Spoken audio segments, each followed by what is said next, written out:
Ma belle-sœur s'est vantée de couvrir cette fête à 50 000 $ pour maman. Puis le gérant m'a tendu la facture finale. J'ai juste ri, ce petit piège que tu as tendu n'était vraiment pas suffisant. Je m'appelle Catherine, mais la plupart des gens m'appellent Kate. J'ai la mi-trentaine et je travaille comme contrôleuse de gestion pour une grande entreprise de logistique. Mon travail consiste à examiner les chiffres et à voir les choses que les autres ne voient pas. Pour moi, l'argent n'a jamais été une affaire d'émotion. C'est une question de clarté, de transparence et de responsabilité. Comme on fait son lit, on se couche. C'est le principe selon lequel je vis depuis des années. C'est peut-être pour cela qu'aux yeux de la famille de mon mari, j'ai toujours été considérée comme difficile, froide et même peu accommodante. Mon mari, Michael, est le genre d'homme qui dit toujours qu'il aime sa femme, mais dès que sa mère ou sa sœur sont impliquées, on attend de moi que je me sacrifie pour le bien commun. Ce bien commun, pour être franche, ne sert généralement qu'à maintenir l'image publique de leur famille.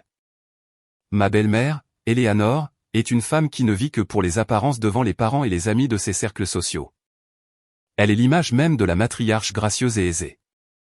Mais derrière les portes closes, elle a un seul refrain écrasant qu'elle m'assène.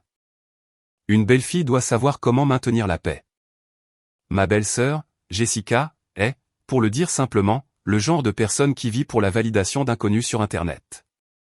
Elle n'a peut-être pas un sou, mais chacune de ses paroles semble être prononcée depuis un piédestal.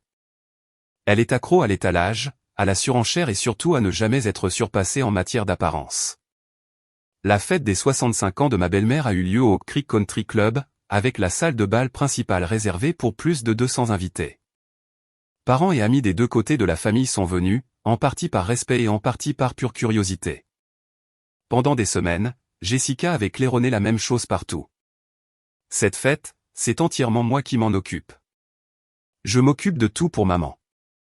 Cette déclaration a fait rayonner ma belle-mère de fierté pendant un mois entier. Le jour de la fête, Eleanor portait une robe rouge rubis faite sur mesure, ses cheveux parfaitement coiffés, et elle glissait à travers la salle de bal comme s'il ne s'agissait pas seulement d'une fête d'anniversaire, mais de son propre couronnement. Dès le début, elle levait constamment son verre, souriant à tous ceux qu'elle rencontrait en disant « C'est ma Jessica ». Elle s'est occupée de tout. Je n'ai pas eu à lever le petit doigt. Puis elle me jetait un regard. Je ne connaissais que trop bien ce regard. C'était un mélange de suffisance et de victoire, comme pour dire « Tu vois, c'est ma fille qui se soucie vraiment ». Michael se tenait à côté de sa mère et de sa sœur, souriant et hochant la tête, jouant le rôle du fils réussi et dévoué. Il parlait plus fort que d'habitude, sa voix remplie d'une fierté fabriquée. Pour un étranger, il ressemblait à une famille aimante parfaite, un témoignage de bonne éducation et de piété filiale.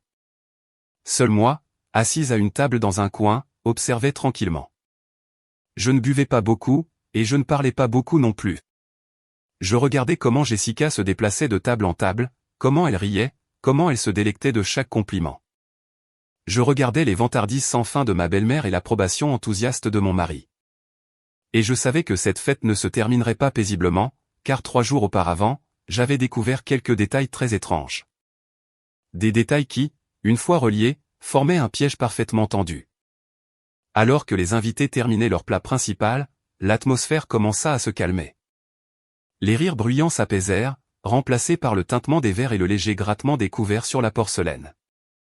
Je venais de poser mon verre d'eau quand j'ai vu le responsable de l'événement du club sortir de son bureau. Il tenait un porte-document en cuir et se dirigeait droit vers moi. Pas vers Jessica, pas vers Michael, vers moi. Il s'arrêta devant moi, inclina poliment la tête et dit d'une voix claire et professionnelle, « Madame Davis, si vous êtes prête, nous pouvons régler le solde restant pour l'événement d'aujourd'hui. » Au moment où il termina de parler, toute ma table devint silencieuse. Le silence se propagea. Les tables voisines interrompirent leur conversation. Quelques têtes se tournèrent, puis quelques autres, jusqu'à ce qu'on ait l'impression que quelqu'un avait appuyé sur le bouton muet de toute la salle de bal.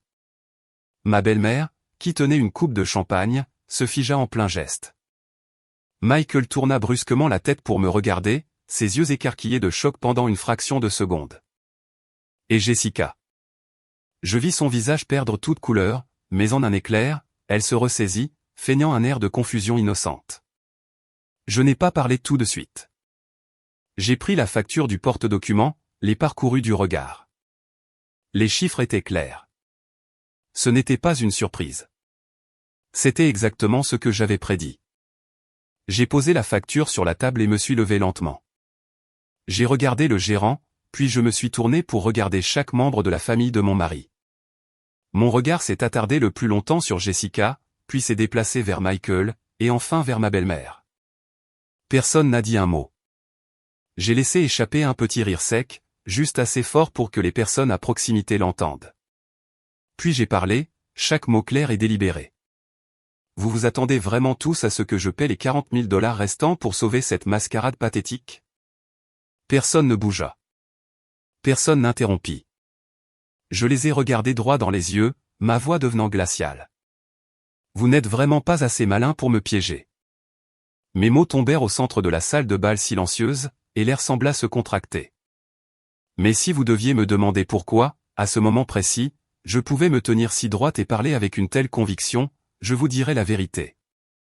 Ce n'était pas parce que j'étais plus courageuse qu'eux. C'était parce que j'avais vu ce piège se construire pendant la majeure partie d'un mois. Tout a commencé le jour où ma belle-mère a eu 65 ans. C'était un dîner normal en semaine, mais l'atmosphère dans notre maison était complètement différente.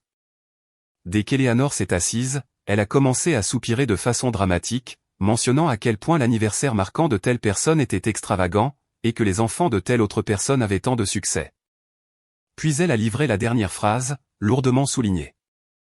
Une personne n'a 65 ans qu'une seule fois. Si ce n'est pas fait correctement, tout le monde pensera que cette famille est sur le déclin. Je suis resté assise en silence, mettant un morceau de steak dans l'assiette de mon mari, sentant déjà que quelque chose allait se passer. Bien sûr, moins d'une minute plus tard, Jessica, assise en face de moi, a soudainement posé sa fourchette avec un bruit sec. Elle a levé le menton comme si elle attendait son signal pour monter sur scène. Elle a regardé sa mère droit dans les yeux, sa voix résonnant, « Maman, pour ton anniversaire cette année, laisse-moi m'en occuper. 200 invités. D'accord. Un lieu de premier ordre. D'accord, je couvrirai l'ensemble du forfait. » La table du dîner se figea. Michael se tourna vers sa sœur, ses yeux s'illuminant comme s'il venait d'entendre quelque chose qui le rendait immensément fier. Quant à ma belle-mère, il va sans dire que ses yeux brillaient littéralement. Je me souviens vivement de son expression. Ce n'était pas seulement de la joie. C'était une sorte de satisfaction jubilatoire. Elle m'a jeté un rapide coup d'œil, mais c'était suffisant pour que je comprenne. Dans son esprit, elle pensait sûrement, tu vois, c'est ma fille qui s'occupe des choses, pas une belle fille avare qui s'accroche à chaque centime. Michael a immédiatement renchéri, affectant le ton d'un homme sage et expérimenté. Les jeunes de nos jours doivent voir grand. Si tu comptes chaque sou, comment cette famille pourra-t-elle jamais garder la tête haute dans la communauté? En entendant cela, je savais qu'il ne parlait ni à sa mère ni à sa sœur. Il me parlait à moi. Je n'ai pas discuté. Je ne suis pas du genre à m'emporter à chaque provocation. J'ai simplement posé une question très légère. As-tu calculé le coût total, Jess? Jessica s'est tournée vers moi, un léger sourire dédaigneux sur les lèvres. Pour un étranger, cela aurait pu ressembler à de la confiance, mais j'ai vu ce que c'était.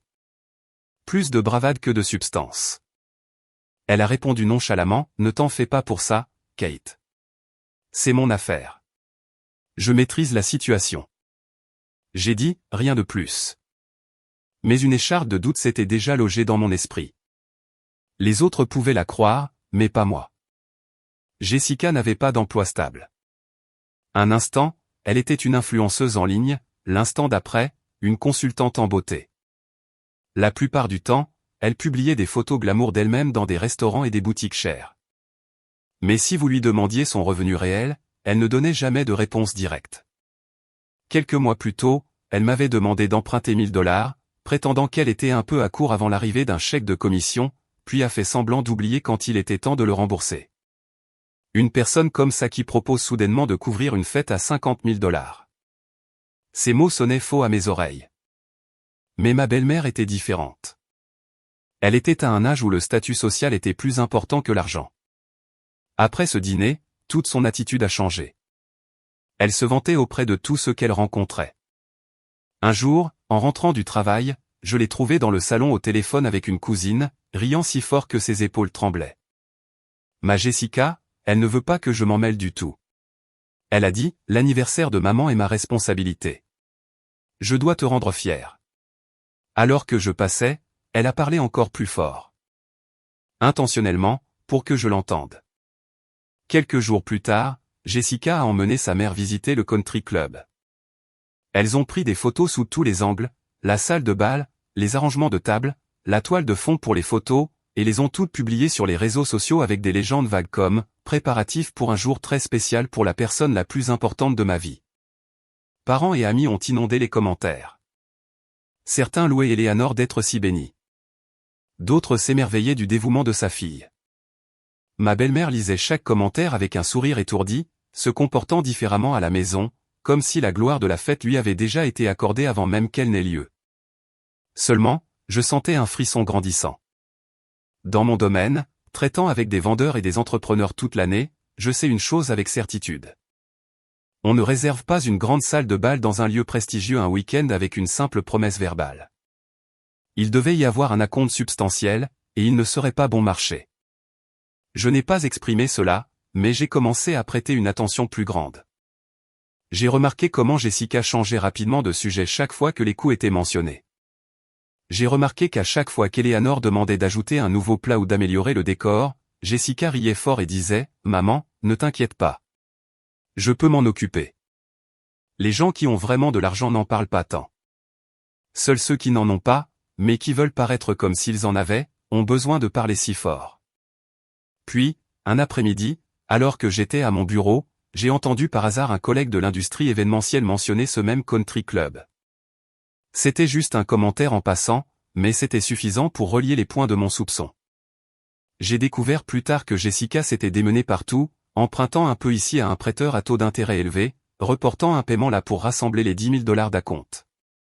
Ces 10 000 $ étaient suffisants pour retenir le lieu, suffisants pour qu'elle continue à jouer le rôle de la fille dévouée couvrant toute l'affaire. Mais les 40 000 $ restants, elle ne les avait pas. Au moment où j'ai su cela, j'ai compris avec une clarté absolue que ce n'était plus une simple célébration d'anniversaire. C'était une production théâtrale de statues mises en scène à une échelle bien au-delà de leurs moyens. Et dans des productions comme celle-ci, il doit toujours y avoir quelqu'un en coulisses pour nettoyer les dégâts. Mes beaux-parents, dans leur simple calcul, avaient décidé que cette personne serait moi. Avec cette pensée, j'ai commencé à observer plus attentivement chaque petit changement dans la maison. Bien sûr, juste après que Jessica ait réussi à obtenir l'acompte, l'attitude de toute la famille à mon égard a changé. Ma belle-mère est soudainement devenue moins critique. Fini les remarques acerbes comme « À quoi bon gagner de l'argent si c'est pour le thésauriser ?» Fini le ton nègre qu'elle utilisait chaque fois que j'achetais quelque chose pour moi. À la place, il y avait une étrange douceur mielleuse que quiconque avait vécu avec elle assez longtemps, comme moi, reconnaîtrait immédiatement. Ce n'était pas de l'affection. C'était de la préparation. Un soir, en rentrant du travail, je l'ai trouvée dans la cuisine, sa voix aussi douce que l'eau. « Catherine, ma chérie, j'ai fait un rôti ce soir. Je sais que tu travailles si dur. Tu devrais manger quelque chose de consistant. » Cela semblait attentionné. Mais le fait que cette femme, qui pendant des années n'avait fait que souligner mes défauts, était soudainement si préoccupée juste au moment où Jessica organisait une fête bien au-delà de ses moyens, cela ne m'a pas réchauffé le cœur. Cela m'a donné un frisson dans le dos. Michael était pareil. Normalement, il me demandait à peine des nouvelles de mon travail. Si je rentrais tard, c'était un « tu travailles encore tard ?» Si j'étais fatigué, tout au plus il disait « repose-toi ». Mais pendant cette période, il a commencé à poser plus de questions, et elle visait toujours le sujet le plus sensible. Un soir, alors que nous étions assis au lit, il s'est tourné nonchalamment vers moi et a dit « Les affaires doivent bien marcher dans ton entreprise. Ta prime trimestrielle devrait être assez conséquente, hein ?» J'étais en train de me sécher les cheveux et j'ai fait une pause d'1 seconde. J'ai regardé mon mari, souriant légèrement pour moi-même. Après toutes ces années ensemble, je le connaissais par cœur.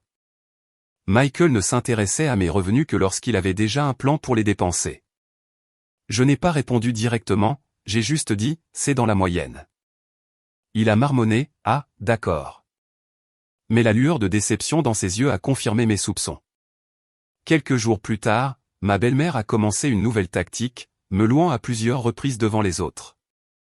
Un jour, une grand-tante est venue nous rendre visite, et Eleanor a dit en riant, « Notre Catherine est si douée avec les chiffres. Elle a l'habitude de traiter avec les chiffres et les contrats. » Un autre jour, elle a dit à un cousin, « Elle connaît tellement de gens d'affaires.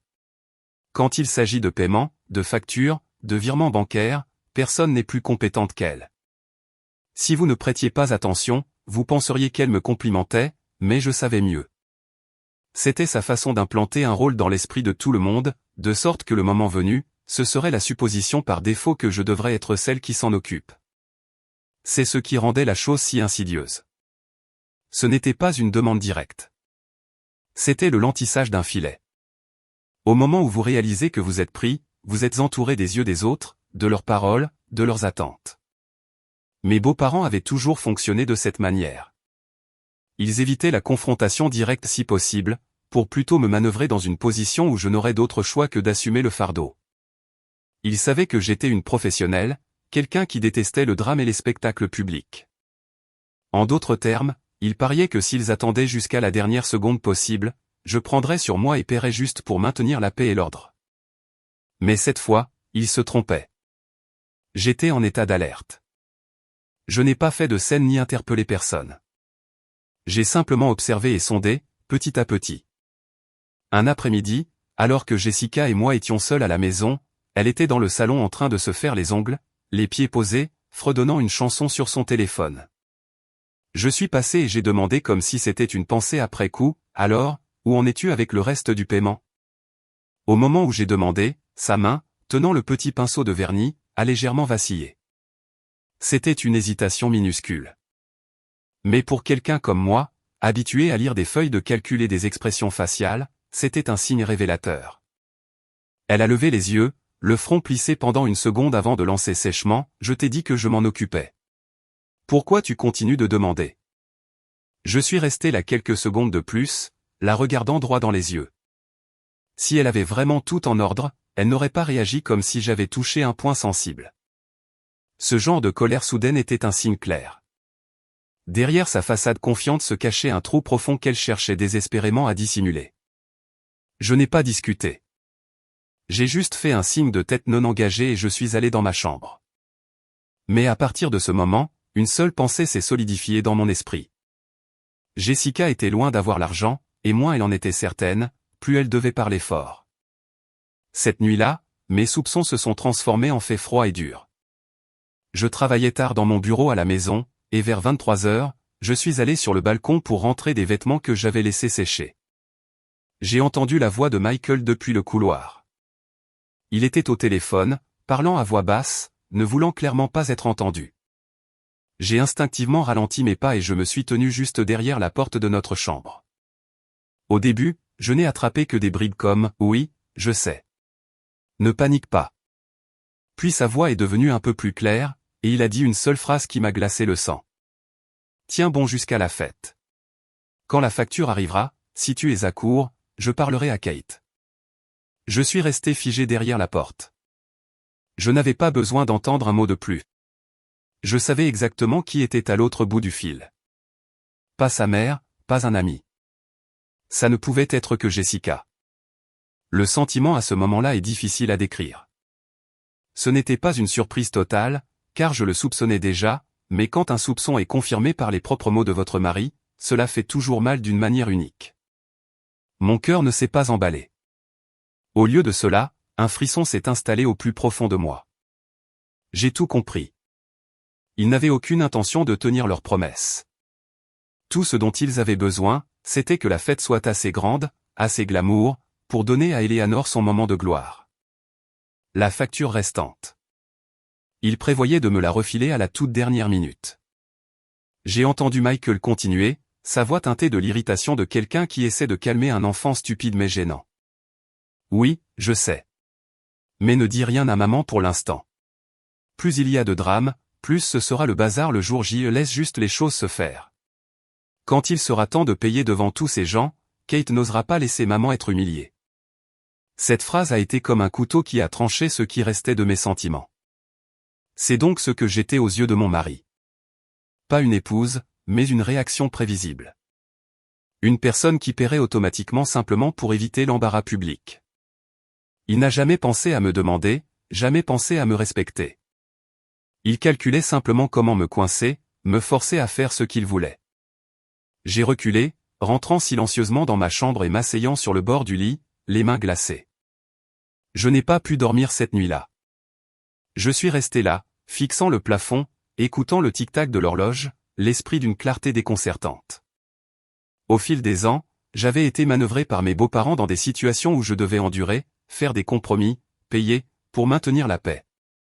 Mais c'était différent. C'était un piège calculé. Il y avait un planificateur, un collaborateur et une justification morale préemballée conçue pour me lier. À ce moment-là, j'ai cessé de voir cela comme une simple question d'argent. 40 000 $, 50 000 $, quel que soit le montant, ce n'était qu'un chiffre. Ce qui me glaçait jusqu'aux os, c'est qu'il me voyait comme un outil à utiliser. Il pensait qu'en utilisant la foule et en brandissant les mots « maman sera humiliée », j'ouvrirais docilement mon portefeuille. Il pensait que pour protéger l'image publique de mes beaux-parents, j'avalerais ma fierté et deviendrais l'agneau sacrificiel. Je suis restée assise dans l'obscurité pendant longtemps, puis j'ai commencé à rire toute seule. Ce n'était plus un rire triste. C'était un rire froid, car je savais avec une certitude absolue une chose. Si je ne me préparais pas, ils utiliseraient à la fois la foule et un sens du devoir pour me mettre au pied du mur. Mais si je me préparais assez minutieusement, le piège même qu'ils avaient tendu se refermerait sur eux. Après avoir fini de rire, je me suis senti étrangement calme. Peut-être parce que lorsqu'on voit le vrai visage d'un piège, on n'a plus peur. On commence juste à calculer comment le démanteler proprement et, mieux encore, comment faire en sorte que les piégeurs s'en mêlent dans leurs propres cordes. Le lendemain matin, je suis allé travailler comme d'habitude. J'ai salué ma belle-mère avec juste assez de politesse. J'ai pris mon petit déjeuner en silence. J'ai laissé Michael continuer son rôle de mari et de fils parfait, comme si de rien n'était. Je savais qu'à ce stade, je ne pouvais pas laisser paraître que je savais. Un faux pas et il changerait de stratégie, et je perdrais mon avantage. Au bureau, la première chose que j'ai faite n'a pas été de vérifier mes emails ou de passer en revue des rapports. C'était de verrouiller la porte de mon bureau, de baisser les stores et de chercher dans mes contacts. Dans mon téléphone, j'avais le numéro de Suzanne Miller, la responsable des événements d'entreprise au country club même où Jessica avait réservé la fête. Mon entreprise y avait organisé 2 événements d'appréciation des clients par le passé. Suzanne et moi avions une bonne relation de travail, pas des amis proches, mais assez professionnels pour que je puisse poser une question sans que cela paraisse déplacé. J'ai composé son numéro. Elle a répondu rapidement, sa voix aussi joyeuse et efficace que jamais. Kate, ça fait un moment. Comment puis-je t'aider? J'ai fait un peu de conversation, puis je suis allé droit au but. Je lui ai dit que mes beaux-parents organisaient un événement dans son établissement et que je voulais juste prendre contact pour m'assurer que tout était en ordre, car il y avait eu des discussions contradictoires à la maison. J'ai dit que je m'inquiétais que des détails se perdent dans la traduction. Suzanne ne s'est doutée de rien. Elle a sorti le dossier de l'événement sur le champ. Après quelques secondes, elle a dit « Ah, oui, la fête des 65 ans pour ce week-end. 200 invités, le contrat est au nom de Jessica Davis. La compte de 10 000 $ a également été virée depuis son compte. Tout semble en ordre, Kate. » En entendant cela, je me suis adossé à ma chaise. Je n'étais pas surprise, mais j'ai ressenti un petit sentiment de soulagement. Au moins sur le papier, la partie responsable était Jessica. Cela signifiait que légalement, je n'étais pas obligé de payer. Ce que je craignais depuis le début, ce n'était pas le contrat lui-même, mais les manigances qui se tramaient derrière. Et comme je le soupçonnais, la phrase suivante de Suzanne m'a fait me redresser d'un coup. Elle a dit, en riant nonchalamment, « Oh, et Kate. » Au début, je pensais que Jessica s'occupait de tout elle-même. Mais quand elle est venue finaliser le menu, elle m'a prise à part et m'a dit une chose. Elle m'a dit que le jour de l'événement, s'il y avait des frais imprévus ou si quelque chose devait être réglé rapidement, je devais parler directement avec vous, sa belle-sœur, puisque vous êtes celle qui gère vraiment les finances de la famille. Je suis restée silencieuse pendant quelques secondes, assez longtemps pour que Suzanne à l'autre bout du fil sente que quelque chose n'allait pas. Elle a demandé doucement, « Oh. Y a-t-il un problème ?» Je n'ai pas répondu immédiatement. J'ai juste senti un frisson me parcourir, mais ce n'était plus le frisson de la surprise. C'était la confirmation froide de quelque chose de vraiment sale. C'était donc leur plan. Sur le papier, le nom de Jessica était partout, pour la galerie. Pour qu'elle puisse se vanter auprès des parents qu'elle payait la note. Mais en pratique, elle avait déjà créé une déviation, orientant secrètement le personnel du lieu dans ma direction. S'il y avait des coûts supplémentaires, s'il manquait d'argent, si une signature était nécessaire de toute urgence pour arranger les choses pendant la fête, il ne chercherait pas Jessica, il me chercherait moi. Jessica n'était peut-être pas intelligente d'une manière vraiment compétente, mais elle était rusée à la manière des gens qui vivent d'expédients et de paroles. Elle savait exactement quoi dire pour faire de moi le plan de secours sans jamais demander ma permission. J'ai pris une lente inspiration puis j'ai dit à Suzanne, ma voix parfaitement normale, non, pas du tout, Suzanne. J'aime juste que tout soit clair. Le jour de l'événement, s'il y a des paiements en suspens, veuillez vous adresser d'abord à la personne qui a signé le contrat. Elle a hésité. Vous voulez dire à Jessica? J'ai répondu succinctement, oui, quiconque a pris la responsabilité doit être tenu responsable. Je ne veux juste pas que les choses deviennent embarrassantes pour votre personnel. Suzanne est restée silencieuse un moment. Puis, comprenant probablement au moins une partie de la situation, sa voix a baissé. D'accord, je comprends. Ne t'inquiète pas, Kate. Je donnerai pour instruction à mon équipe de suivre la procédure standard. Je l'ai remercié, j'ai raccroché et je suis restée assise dans mon bureau pendant longtemps. Je n'étais pas en colère, pas d'une manière impulsive. À ce stade, je trouvais tout cela sombrement amusant. Amusant de voir la fierté creuse de Jessica.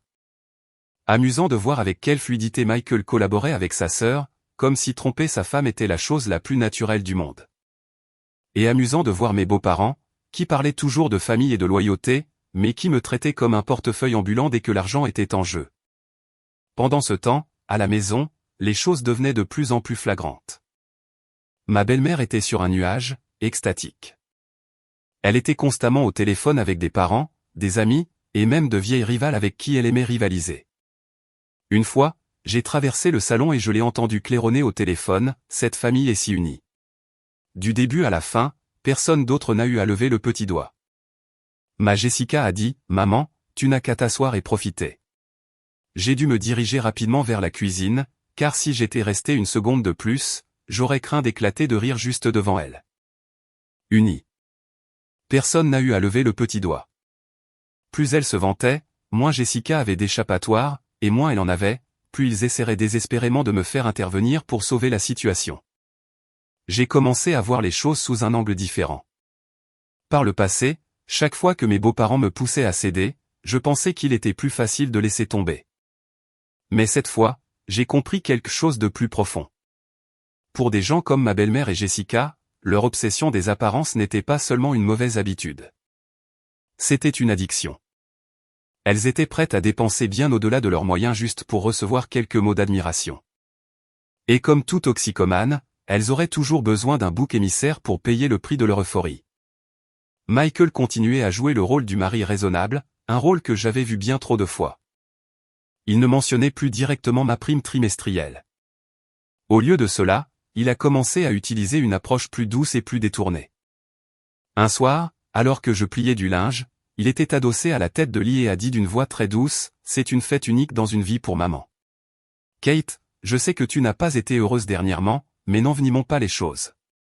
Quoi qu'il arrive, essayons d'être gracieux à ce sujet. » En surface, cela ressemblait à un mari conseillant à sa femme de maintenir la paix.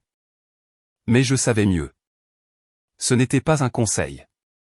C'était un travail psychologique préparatoire. Il me rappelait subtilement que si quelque chose tournait mal le jour de la fête, je devrais être gracieuse et laisser passer. Et dans le vocabulaire de sa famille, laisser passer n'avait toujours signifié qu'une chose. Je devais payer et ravaler ma colère. Je me suis tourné pour regarder mon mari et j'ai demandé calmement, « De quoi as-tu peur que je fasse une scène, Mike ?» Il a été visiblement surpris, mais seulement pour une seconde. Puis il a gloussé. « Je parle juste en général. Pourquoi es-tu si sensible ? » Je n'ai rien dit de plus. J'ai juste fini de plier la chemise dans mes mains, les placer dans le tiroir et j'ai éteint la lumière. En apparence, je suis restée aussi silencieuse que jamais.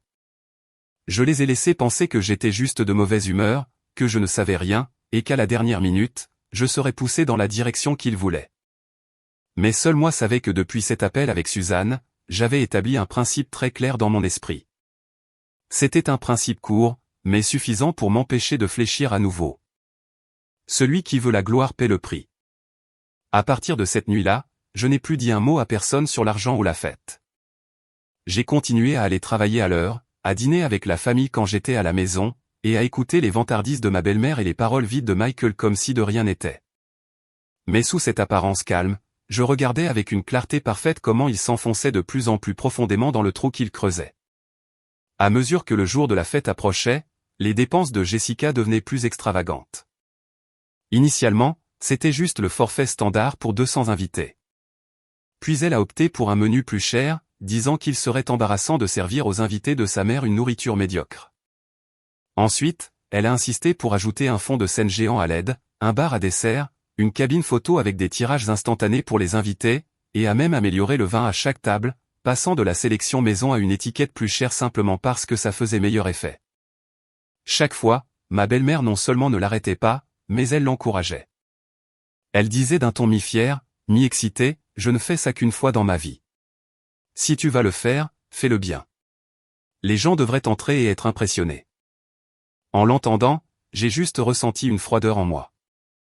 Les gens ont généralement peur d'être pauvres, mais pour ma belle-mère, sa plus grande peur n'était pas le manque d'argent, mais de manquer un seul regard d'admiration des autres. Un jour, elle était assise dans le salon avec son téléphone, se vantant auprès d'une personne, en invitant une autre. Je suis passé et je l'ai entendu glousser. Ma Jessica est si méticuleuse. De la nourriture aux décorations, elle a tout amélioré. Elle a dit qu'une fête pour sa mère ne pouvait être rien de moins que parfaite. Rien qu'avec cette phrase, je savais que le coût total avait sûrement grimpé bien au-delà de l'estimation initiale. À chaque ajout, le trou sous leurs pieds se creusait davantage. L'après-midi avant la fête, j'étais dans mon bureau à la maison en train de réviser un rapport quand Michael est entré. Il ne s'est pas assis tout de suite, mais s'est adossé au cadre de la porte. Un air hésitant sur son visage, comme s'il avait quelque chose de difficile à dire. Je l'ai regardé sans un mot. Finalement, il a parlé. Pour la fête de demain, n'oublie pas d'apporter tes cartes de crédit et un peu d'argent liquide, au cas où. On ne sait jamais si quelque chose arrive et qu'on doit s'en occuper. En entendant cela, j'ai posé mon stylo très lentement. Ces mots semblaient désinvoltes, mais ils étaient l'aveu le plus flagrant à ce jour. J'ai regardé mon mari. Ma voix égale, est-ce que je vais à la fête d'anniversaire de maman, ou est-ce que je vais renflouer le projet de vanité de ta famille? Michael a tressailli, puis a froncé les sourcils. Je dis juste d'être préparé. Nous sommes une famille. On s'entraide. Pourquoi dois-tu toujours tout dramatiser? J'ai ri. Mais ce n'était pas un son joyeux. Nous sommes une famille, ai-je répété lentement. Quand tu as besoin de mon argent, nous sommes une famille. Mais quand ta mère me rabaisse, quand ta sœur me traite comme un distributeur automatique, pourquoi personne ne se souvient que je fais partie de la famille alors? Le visage de Michael s'est tordu d'irritation, sa voix s'élevant. Tu dois toujours déterrer les vieux problèmes. C'est une si petite chose, et tu n'arrêtes pas d'en parler. Je n'ai pas discuté davantage. Quand vous piquez certaines personnes dans leurs points les plus cachés et honteux, elles se mettent automatiquement en colère pour noyer la vérité. Je l'avais vu trop de fois avec sa famille. J'ai juste fait un léger signe de tête et j'ai dit, d'accord, je serai là demain. Ma voix était si calme que même Michael ne pouvait pas deviner ce que je pensais vraiment. Le lendemain matin, dès que j'ai ouvert les yeux, j'ai su que la journée ne serait pas paisible. L'atmosphère dans la maison était complètement différente. Ma belle-mère était debout à l'aube pour se faire coiffer et maquiller, assise devant le miroir depuis 7 heures du matin, le visage radieux comme si elle se préparait pour son propre mariage. Jessica courait partout, son téléphone collé à l'oreille. Un instant appelant le lieu, l'instant d'après le photographe, puis le maître de cérémonie, sa voix forte et pleine d'excitation. Elle avait l'air si occupée. N'importe qui aurait pensé qu'elle avait tout sous contrôle. Seulement, j'étais étrangement calme. J'ai choisi une simple robe de couleur sombre, élégante mais pas à accent grave l'œil.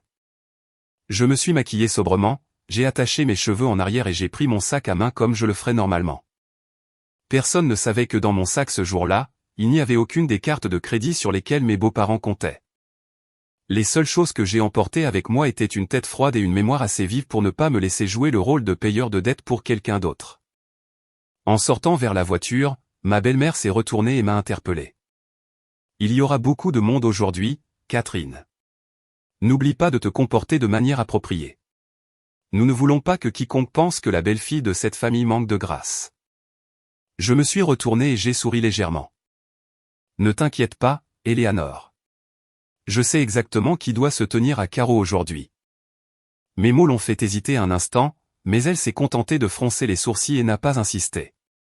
Quand nous sommes arrivés au country club, tout était comme je l'avais prévu, peut-être même plus ostentatoire que je ne l'avais imaginé. Le hall d'entrée et la salle de bal étaient somptueusement décorés avec une immense toile de fond au centre portant les mots « Joyeux 65e anniversaire, Eleanor ». À côté d'un grand portrait souriant d'elle, Jessica se déplaçait dans la pièce comme si elle en était la propriétaire. Un sourire constant sur son visage, saluant tout le monde à l'arrivée des invités. Elle les accueillait chaleureusement. Oui, je m'occupe de tout pour maman aujourd'hui.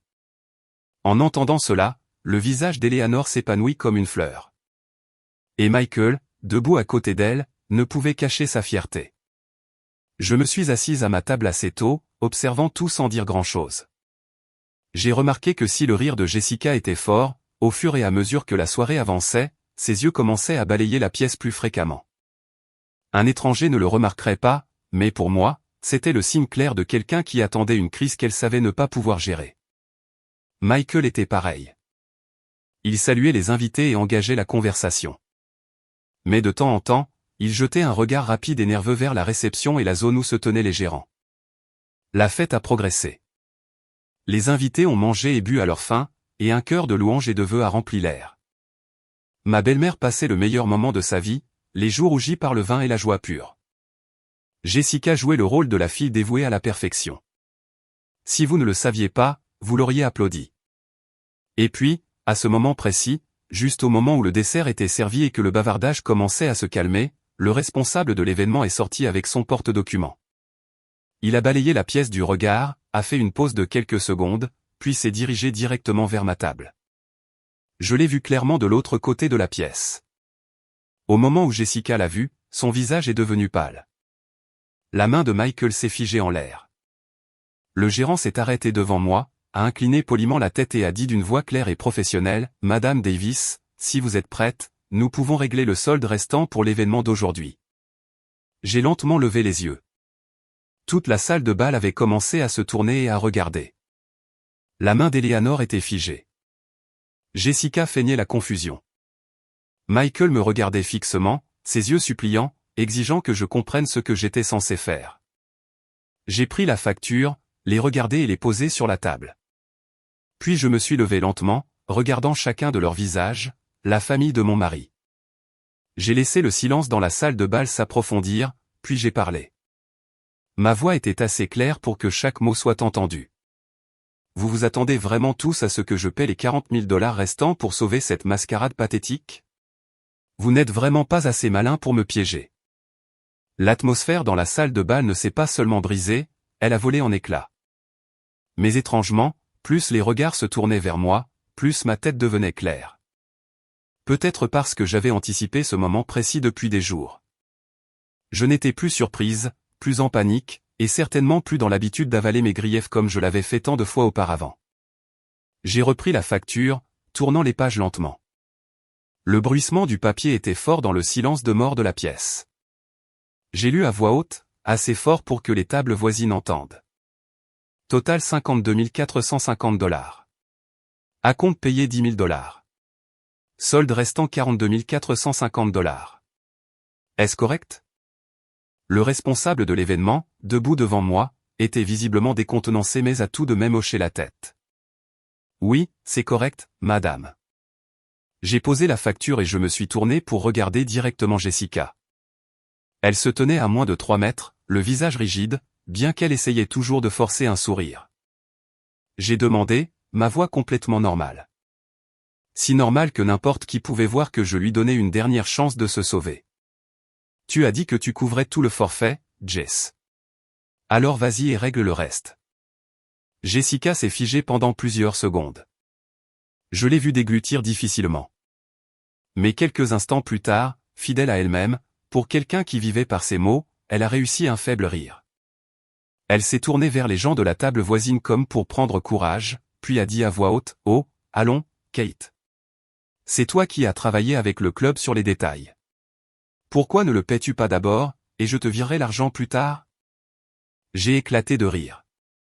Pas un rire joyeux, mais le genre de son sec et sans humour qui a fait que les gens à proximité ont commencé à échanger des regards mal à l'aise.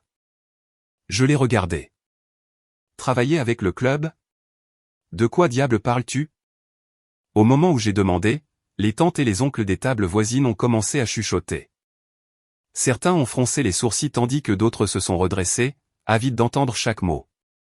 Michael, voyant la situation dévier sauvagement de sa trajectoire prévue, est rapidement intervenu. Il s'est approché, et bien qu'il ait parlé à voix basse, ses dents serrées et son ton tendu trahissaient son désespoir. « Kate, ne fais pas de scène. Nous avons des invités. » Je me suis tourné pour regarder mon mari.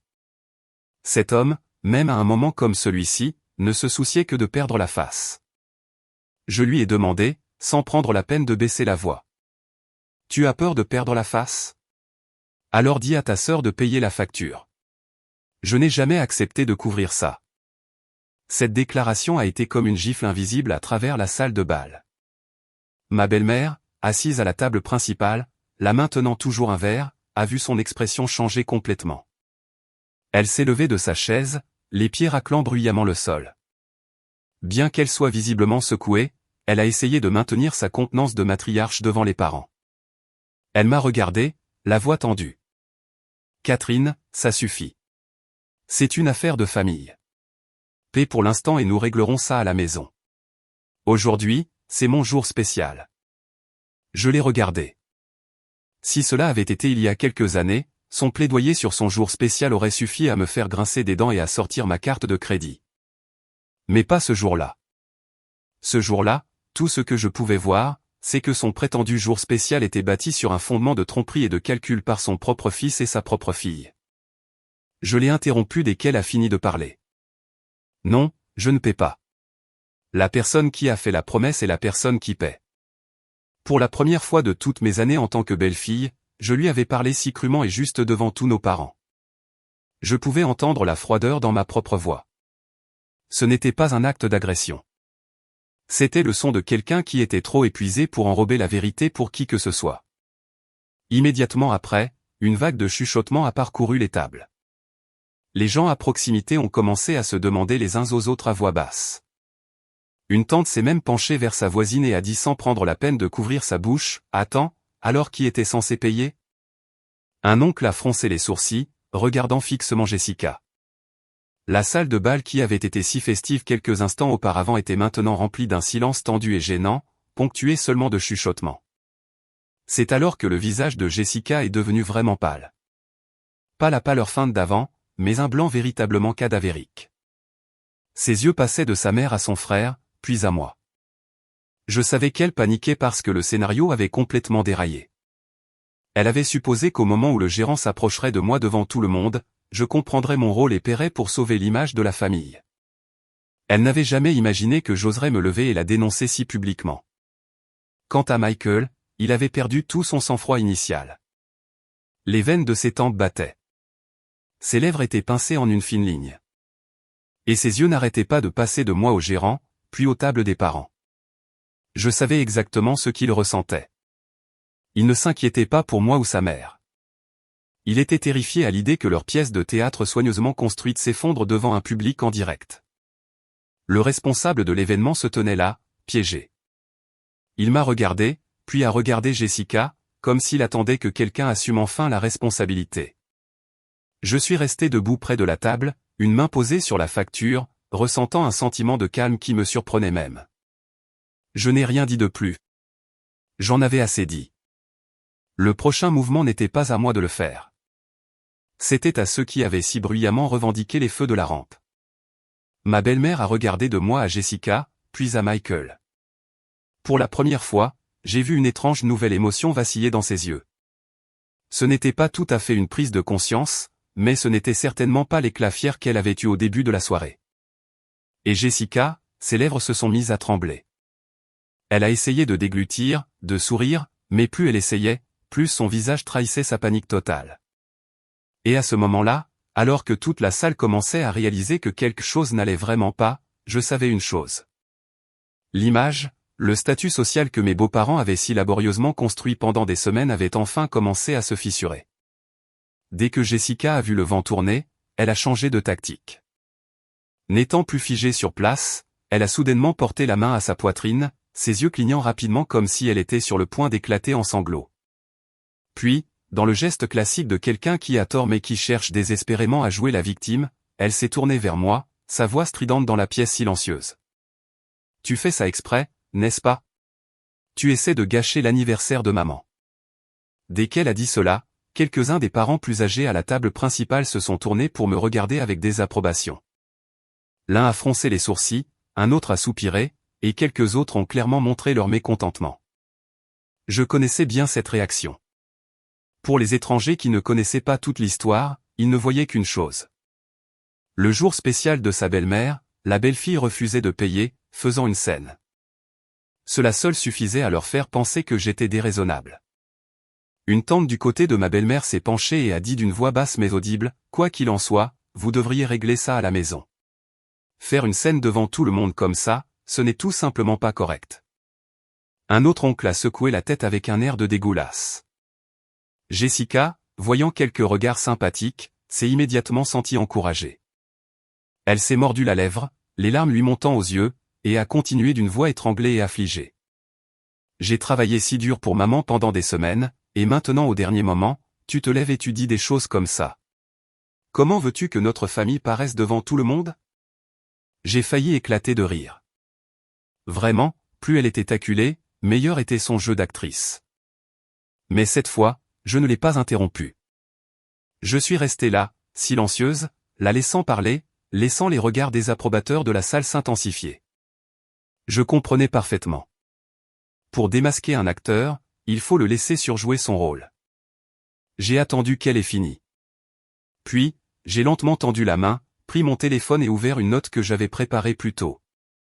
Je ne me suis pas tourné pour discuter avec elle, ni pour engager le dialogue avec les parents. Je me suis dirigé directement vers le responsable de l'événement, lui ai tendu mon téléphone pour qu'il le voie et j'ai dit clairement et délibérément, « Pourriez-vous lire ceci pour tout le monde ? Qui est le signataire du contrat ?» Le gérant a été pris au dépourvu. Il ne s'attendait clairement pas à ce que j'aggrave les choses de cette manière. Il a jeté un coup d'œil à Jessica, puis à ma belle-mère, puis de nouveau à moi. Sa posture gênée montrait qu'il savait qu'il était au milieu d'un drame familial compliqué. Mais avec des dizaines d'yeux fixés sur lui, il ne pouvait pas l'éviter. Finalement, il s'est éclairci la gorge et a dit lentement. Le contrat de l'événement est signé au nom de mademoiselle Jessica Davis. L'acompte initial de 10 000 $ a également été viré depuis son compte. Au moment où il a terminé, un murmure collectif a parcouru les tables voisines. Ce n'était pas fort, mais c'était assez audible pour toute la salle. Quelques personnes qui m'avaient regardé avec hostilité quelques instants auparavant se sont maintenant tournées pour fixer Jessica. Une grand-tante a marmonné, « Attendez une minute. » Alors, de quoi s'agissait-il avec la belle-fille responsable ? Un oncle près de la porte a posé ses coudes sur la table, regardant Jessica comme s'il venait de comprendre quelque chose. Je n'ai pas laissé le brouhaha s'estomper. J'ai fait un autre pas en avant, me positionnant dans l'allée où tout le monde pouvait me voir clairement. J'ai tenu mon téléphone un peu plus haut, ma voix tranchante. Et il y a ça. Votre note privée au personnel du club. Il est dit, s'il y a des frais imprévus ou si le paiement final doit être réglé de toute urgence, veuillez vous adresser à ma belle-sœur car c'est elle qui contrôle les finances de la famille. Est-ce exact ? Le visage déjà pâle de Jessica devint cendré. Ce n'était plus la pâleur de l'embarras. C'était la couleur de la vraie peur. Ses lèvres ont bougé plusieurs fois avant qu'elle ne parvienne à balbutier. J'ai juste dit ça par commodité. Je l'ai interrompue avant qu'elle ne puisse inventer un autre mensonge. Non, tu n'as pas dit ça par commodité. Tu l'as dit pour que, quand tu serais à court d'argent, ils viennent me mettre la pression. Chaque mot que je prononçais était lent et clair. Pas de cris, pas de larmes, pas d'amertume. Mais c'est cette même sérénité qui a permis à tout le monde dans la salle d'entendre la bassesse de toute l'affaire. Depuis les tables, les gens ont commencé à s'adosser à leurs chaises, comme s'ils venaient d'assister à un rebondissement dramatique. Une tante du côté de mon beau-père a retroussé sa lèvre avec dédain en regardant Jessica et a secoué la tête. D'autres n'ont rien dit, mais leurs expressions avaient complètement changé. De la curiosité et de la désapprobation à mon égard, ils étaient passés à la suspicion et à l'examen de la propre fille de l'hôtesse. À ce moment-là, Michael n'en pouvait plus. Il s'est avancé d'un pas décidé, le visage rouge, et m'a attrapé le poignet. Sa prise était douloureusement serrée, non pas par la force, mais par toute la rage et la panique qui s'étaient accumulées. Il a sifflé entre ses dents. « Tais-toi, Kate. On parlera de ça à la maison. » Je me suis tourné pour regarder mon mari une fraction de seconde, mais à cet instant, j'ai vu son vrai visage. Il n'était plus le mari raisonnable, plus le fils dévoué inquiet pour sa mère. Il était juste un homme acculé dont le plan avait été déjoué, essayant désespérément de me faire taire. J'ai arraché mon bras de sa prise avec une telle force qu'il a reculé en trébuchant. Puis je l'ai regardé droit dans les yeux et j'ai dit assez fort pour que tous ceux qui venaient de plaindre sa sœur entendent clairement, « Non, on règle ça maintenant. » Je me suis tourné lentement, regardant de ma belle-mère à Jessica et à tous les visages qui me fixaient depuis la salle de bal.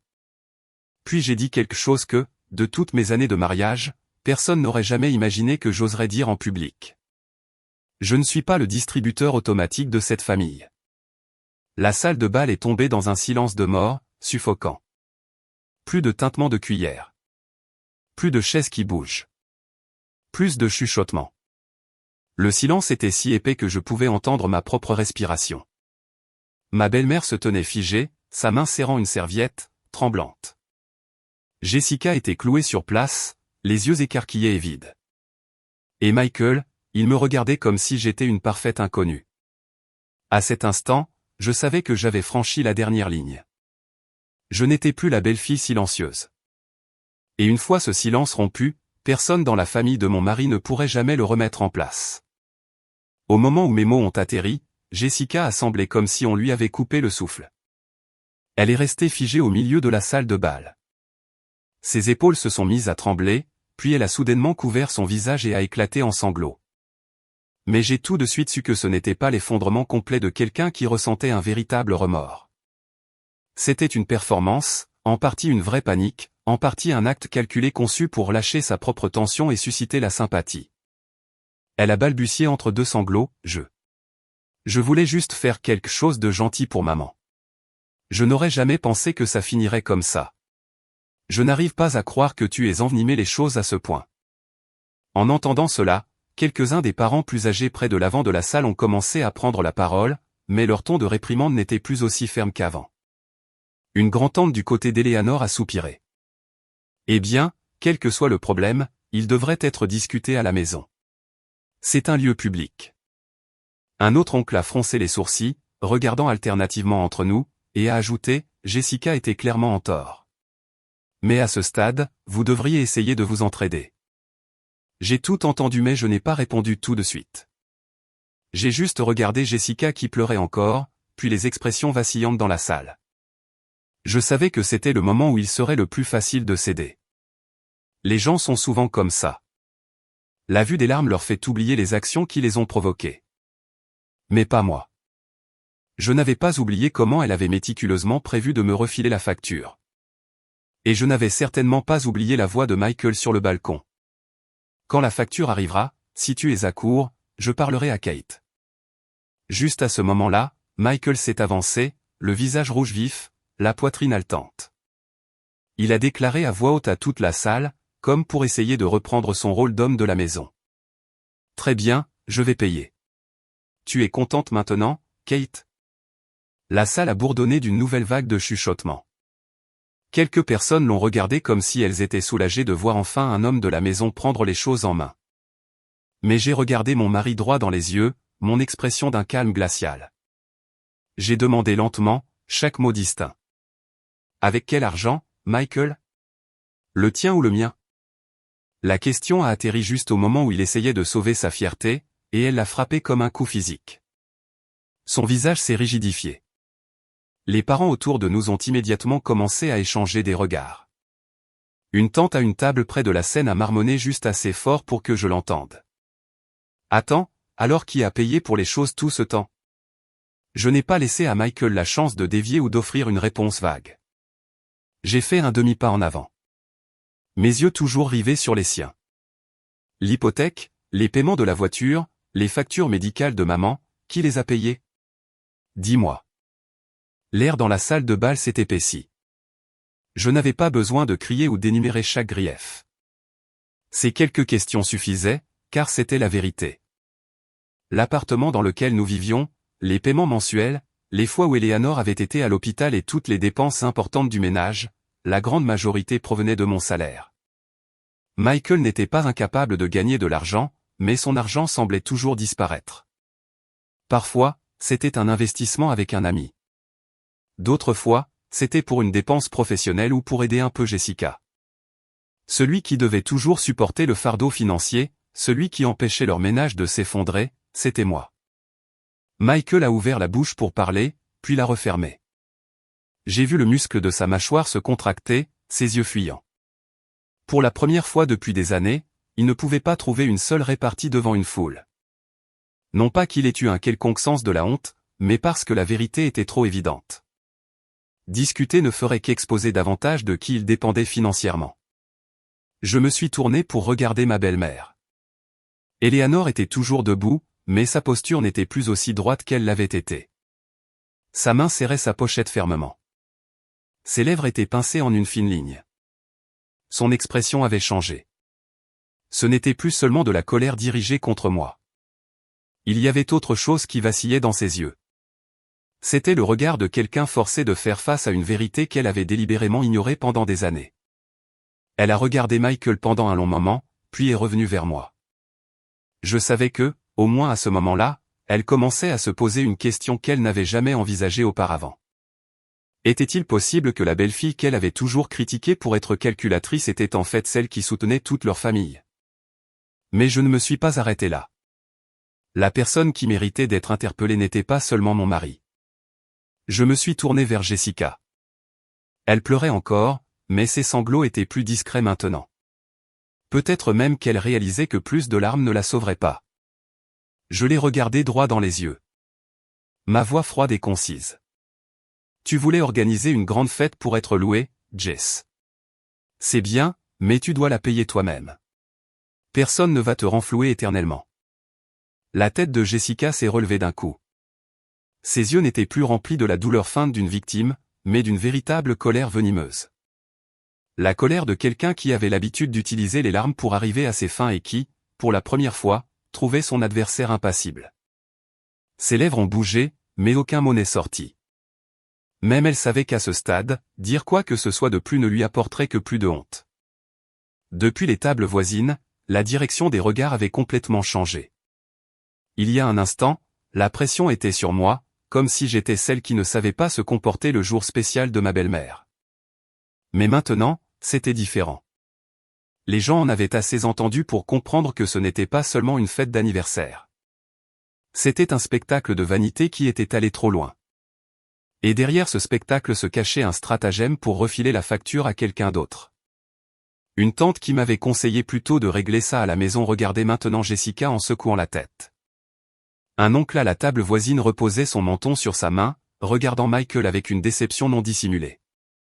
La salle ne me voyait plus comme la trouble faite. Il regardait enfin la véritable source du problème, Jessica, Michael, le visage hideux de l'orgueil et du calcul qui était mis à nu devant tout le monde. Et pour la première fois de mes nombreuses années en tant que belle-fille, je ne me sentais pas seul, car je savais qu'à partir de ce moment, les rôles s'étaient inversés. Et les personnes qui pensaient pouvoir utiliser une foule pour me forcer à baisser la tête étaient maintenant celles qui étaient dévisagées. Voyant le regard collectif de la salle se tourner entièrement vers elle, Jessica cessa de pleurer à voix haute. Elle se tenait là, les larmes coulant toujours sur son visage, mais son expression était figée, comme quelqu'un cherchant désespérément une issue qui n'existait plus. Michael grinçait des dents, les poings si serrés que ses jointures étaient blanches. Ma belle-mère ne s'était toujours pas assise, mais toute son attitude avait changé. L'éclat fier et rayonnant d'auparavant avait disparu, remplacé par le regard déconcerté de quelqu'un qui regarde le magnifique rideau qu'elle avait suspendu partir en fumée devant une salle comble. Je savais que si je m'arrêtais là, mes beaux-parents pourraient encore trouver un moyen de déformer la situation. Ils pourraient prétendre que c'était un malentendu, une mauvaise communication, une simple dispute familiale qui avait mal tourné. Non, je les avais tolérés trop longtemps pour savoir que si vous voulez exposer un mensonge, vous devez l'arracher à la racine. Sinon, dans quelques jours, ce serait moi la coupable d'avoir fait une montagne d'une taupinière. J'ai regardé Jessica droit dans les yeux et j'ai dit, ma voix pas forte, mais portant clairement à travers la pièce. Cet acompte de 10 000 $, tu l'as obtenu d'un prêteur à taux d'intérêt élevé, n'est-ce pas?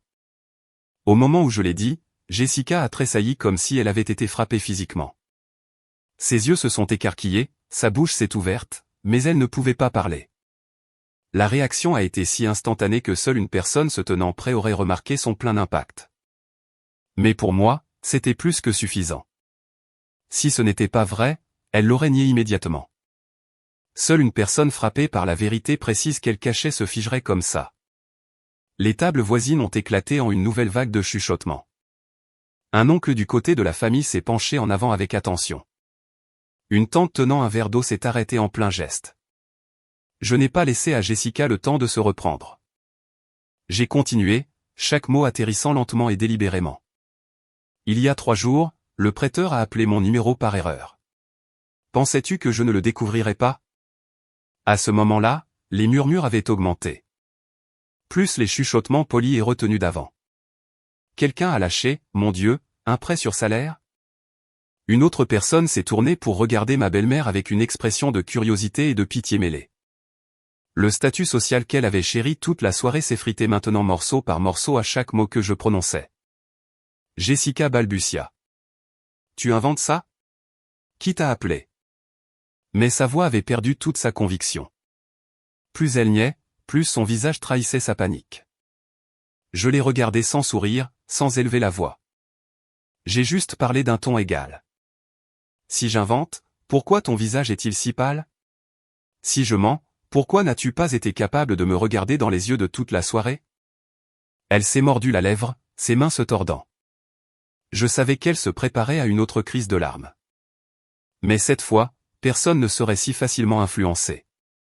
Parce qu'une fois les mots, prêteur à taux d'intérêt élevé, prononcés, l'histoire n'était plus celle d'un simple manque d'argent. C'était devenu le récit de l'utilisation de la dette pour financer un projet de vanité. Avec toute la famille en jeu, je me suis tourné vers ma belle-mère. Éléanore se tenait non loin de moi. Mais en quelques minutes, elle semblait avoir vieilli de plusieurs années. Je l'ai regardée droit dans les yeux et j'ai demandé, « Éléanore, penses-tu que ta fille est une enfant dévouée, ou est-ce qu'elle joue avec ta réputation ?» La question l'a arrêtée net. Ses lèvres ont bougé, mais pour la première fois depuis le début de tout ce gâchis, elle n'a pas pu dire un seul mot pour défendre sa fille. Peut-être même qu'elle n'avait jamais imaginé que derrière toutes les vantardises et les promesses de « je m'en occupe, maman », se cachait de l'argent d'un usurier. Et ce genre de dette n'était pas un jeu. C'était quelque chose vers lequel les gens ne se tournaient que lorsqu'ils étaient désespérés ou imprudents. Le visage de Michael était rouge. Je ne pouvais pas dire s'il avait honte d'être exposé devant les parents ou s'il était furieux que j'ai creusé si profondément, mais il a quand même essayé d'utiliser son autorité masculine pour clore la conversation. Ça suffit. Payons juste la facture et rentrons à la maison pour en parler. J'ai tourné la tête brusquement pour faire face à mon mari. Cette phrase, rentrons à la maison pour en parler. Je l'avais entendue trop de fois, chaque fois qu'ils avaient tort en public. Une fois à la maison, j'étais toujours celle sur qui on faisait pression pour qu'elle se taise, qu'elle endure, qu'elle laisse tomber. Pas cette fois. Je ne lui ai pas répondu. Je me suis tourné vers le responsable de l'événement, ma voix si ferme qu'il a instinctivement redressé sa posture. Veuillez procéder conformément au contrat. La personne qui a signé est la personne qui paie. Le gérant a dégluti difficilement et a fait un léger signe de tête. Je savais qu'avec ces mots, je venais de couper la dernière échappatoire possible de Jessica. Désormais, il ne s'agissait plus de la belle-sœur qui gère les finances de la famille. Il s'agissait d'un contrat. Le nom qui y figurait était responsable. C'était aussi simple que ça. Puis je me suis retourné et les ai tous regardés une dernière fois, de Jessica à Michael, à ma belle-mère, et même au visage des parents figés à leur table. J'ai dit une dernière chose, une phrase que, de toutes mes années de mariage, je n'avais jamais eu la chance de dire si clairement. Je ne sauverai pas cette fausse image pour vous aujourd'hui. Personne n'a répondu. Jessica se tenait immobile, les larmes coulant toujours, mais son jeu de victime avait perdu tout son pouvoir. J'ai regardé autour de la pièce et je l'ai su. Plus personne ne prenait sa défense. Plus personne ne se tournait pour me réprimander de ne pas maintenir la paix. Les personnes qui m'avaient conseillé plus tôt de me taire étaient maintenant soit assises en silence, secouant la tête, soit échangeant des regards qui disaient qu'elles avaient enfin compris toute l'histoire.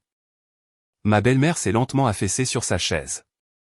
Elle ne pleurait pas, mais ses mains tremblaient visiblement. Michael se tenait comme s'il avait été changé en pierre, et Jessica baissa la tête, n'ayant plus le courage de jouer d'autres rôles. Et j'ai su à ce moment précis que le grand spectacle d'anniversaire qu'ils avaient construit avec des vantardises, de l'argent emprunté et un complot calculé visant à m'atteindre, s'était bel et bien effondré. Cette mascarade d'anniversaire soigneusement construite ne s'est pas effondrée avec un seul grand fracas. Au lieu de cela, elle s'est désintégrée morceau par morceau, juste devant tout le monde. D'abord, il y eut le silence stupéfait. Puis les chuchotements se sont transformés en bavardages audibles. Il y eut des regards échangés, des têtes secouées en signe de désapprobation et les sourires narquois de pitié que les gens essaient de cacher mais n'y parviennent jamais tout à fait. C'était la chose même que ma belle-mère craignait le plus dans la vie. Pas la pauvreté, pas la perte d'argent, mais que le monde voie sa famille pour ce qu'elle était vraiment. Le responsable de l'événement a attendu quelques minutes de plus avant de devoir à nouveau aborder la question du paiement. À cela, Jessica s'est affalée sur sa chaise. La tête baissée, comme si tous les os de son corps avaient été retirés. Elle ne pouvait plus prononcer un mot. L'image de la fille dévouée et généreuse qu'elle avait cultivée pendant un mois était morte le jour même où elle avait l'intention de la faire briller le plus. Michael se tenait au milieu de la salle de bal, son visage alternant entre le rouge et le pâle. Je pouvais voir la lutte interne dans ses yeux. D'un côté, il y avait son ego masculin qui avait été piétiné en public. De l'autre, un trou de $40 000 béant devant lui. Finalement, après près de 10 minutes de chaos, il a sorti son téléphone et s'est dirigé vers un coin tranquille près de la réception pour passer un appel. Je n'avais pas besoin d'entendre pour savoir ce qu'il faisait. Il empruntait de l'argent à un ami. C'était probablement l'appel téléphonique le plus humiliant de sa vie. L'homme qui agissait toujours avec tant de droiture, qui prisait les apparences, qui jouait le rôle du pilier de la famille, était maintenant blotti dans un coin, ravalant sa fierté pour mendier un prêt afin de couvrir une fête dont sa sœur s'était faussement attribué le mérite. Quand il est revenu, son visage était cendré, ses lèvres pincées en une fine ligne dure, son col légèrement de travers. Je savais d'un coup d'œil qu'il avait perdu à la fois de l'argent et sa face, et pour lui, cette dernière était probablement le coup le plus douloureux. Une fois que le gérant a reçu la confirmation du virement bancaire, l'atmosphère dans la salle de bal était irrécupérable. Les invités ont commencé à se lever et à partir, mais pas avec les joyeuses félicitations d'avant. Certains passaient devant la table de ma belle-mère avec un signe de tête superficiel. D'autres attendaient d'être dans le couloir pour commencer à chuchoter avec animation. Certains regardaient Jessica avec pitié, tandis que d'autres fixaient directement ma belle-mère avec une moquerie qu'ils ne prenaient pas la peine de dissimuler. Je suis resté là, sans rien dire de plus. Je ne ressentais pas le sentiment de triomphe qu'un étranger pourrait attendre. Honnêtement, à ce stade, je me sentais juste fatigué. Fatigué de devoir regarder une famille exposer toutes ses parties les plus laides au monde. Mais mêlé à cette fatigue, il y avait une étrange sensation de libération, comme si une lourde pierre qui pesait sur ma poitrine depuis des années avait enfin, au moins partiellement, été soulevée. Ma belle-mère avait perdu toute l'exubérance de la soirée. Elle est restée assise, immobile dans sa chaise pendant longtemps, fixant d'un air absent le dessus de la table où des verres à moitié vides étaient éparpillés. Son rouge à lèvres était toujours parfait, sa robe toujours belle, ses cheveux toujours impeccables. Mais elle avait l'air complètement vidée. C'était la première fois que je voyais sur son visage une expression qui pouvait être décrite comme de la honte. Le trajet de retour du country club fut court, mais étouffant de longueur. Personne n'a parlé. Michael serrait le volant si fort qu'on aurait dit qu'il voulait l'écraser. Jessica était assise à l'arrière, les yeux gonflés, laissant parfois échapper un petit sanglot étouffé. Ma belle-mère était assise à côté de moi, le corps raide, regardant par la fenêtre. Il n'y avait plus de commentaires sur la façon dont la soirée avait été gâchée ou sur ma réaction excessive, ou que nous en parlerions à la maison. Il n'y avait qu'un silence lourd comme du plomb. Moi aussi, j'étais silencieuse. Non pas parce que je n'avais plus rien à dire, mais parce que je savais que ce n'était pas fini. La véritable tempête attendait encore. Dans une salle de bal pleine de gens, ils avaient dû ravaler leur humiliation. De retour à la maison, derrière des portes closes, leur vraie nature se déchaînerait. Et j'avais raison. Au moment où nous sommes entrés dans le salon, Michael a jeté ses clés sur la table basse en verre avec un bruit fort et discordant. Il s'est retourné brusquement pour me faire face, sa voix épaisse de rage. Ce que tu as fait ce soir était complètement déplacé. J'ai posé mon sac à main sur une chaise et je me suis tourné pour faire face à mon mari. Étrangement, je ne me sentais plus intimidé par sa colère. Peut-être qu'après tout ce qui s'était passé, j'avais compris que celui qui paniquait vraiment n'était pas moi. J'ai répondu directement, sans broncher. Non, ce que j'ai fait ce soir, c'est refuser d'être utilisé plus longtemps. Ma réponse a été comme jeter de l'essence sur un feu. Michael a fait un pas vers moi, mais avant qu'il ne puisse en dire plus, Jessica a éclaté en sanglots bruyants et théâtraux derrière lui. Sa voix n'était plus aussi aiguë qu'elle l'avait été à la fête, mais douce et vacillante. Plus elle était douce, plus elle mettait en évidence son impuissance pathétique. Ta famille, et tu n'as même pas voulu aider. Tu es resté là à laisser maman être humiliée. Je me suis tourné pour la regarder. Ses larmes ne m'affectaient plus. J'ai dit une courte phrase, chaque mot tranchant. L'aide est volontaire. Ce que tu voulais, c'était un sauvetage. Jessica est restée sans voix. Elle pleurait toujours, mais elle ne pouvait pas argumenter car elle savait que j'avais raison. La tension dans le salon s'est intensifiée. Ma belle-mère était assise en silence sur le canapé depuis notre retour, les mains jointes sur ses genoux, le regard fixé sur le sol. Je pensais qu'elle prendrait le parti de ses enfants comme elle le faisait toujours, qu'elle trouverait un moyen de me blâmer. Mais elle ne l'a pas fait. Elle est restée assise là pendant longtemps, si longtemps que je pouvais entendre le tic-tac de l'horloge murale. Finalement, elle a parlé, sa voix basse et rauque. Dépouillée de son ton habituel, aigu et autoritaire. Chaque mot semblait porter un poids immense. Ça suffit. C'est arrivé parce que Jessica est allée trop loin. La pièce est tombée dans le silence. Michael a regardé sa mère comme s'il ne pouvait pas croire ce qu'il entendait. La tête de Jessica s'est relevée d'un coup, la bouche bée, et moi, malgré m'être préparé à de nombreuses possibilités, je ne m'attendais pas à cela. Ce n'était pas une transformation complète de la part de ma belle-mère, pas un réveil complet, mais c'était la première fissure, la première fois qu'elle n'avait pas défendu inconditionnellement sa fille. Et à ce moment-là, j'ai su autre chose. Le conflit dans cette maison ne portait plus seulement sur une facture de fête. Car avec l'allégeance de ma belle-mère qui commençait à changer, Michael et Jessica ne se retourneraient que plus férocement contre moi. Les mots de ma belle-mère s'étaient à peine installés que Michael a explosé. Il s'est tourné de sa mère vers moi. Son visage cramoisi de fureur, il a pointé un doigt tremblant dans ma direction. Tu as complètement déshonoré cette famille aujourd'hui. Sa voix a résonné contre les murs du salon, tranchante et accusatrice. J'ai tenu bon. Après la fête, je savais qu'il n'y avait pas de retour possible à l'ancienne manière de maintenir la paix. La paix que voulaient mes beaux-parents était simplement mon silence et mon portefeuille ouvert. Jessica, enhardie par l'explosion de son frère, a renchéri. Elle s'est effondrée sur le canapé, pleurant de façon dramatique tout en réussissant à m'accuser.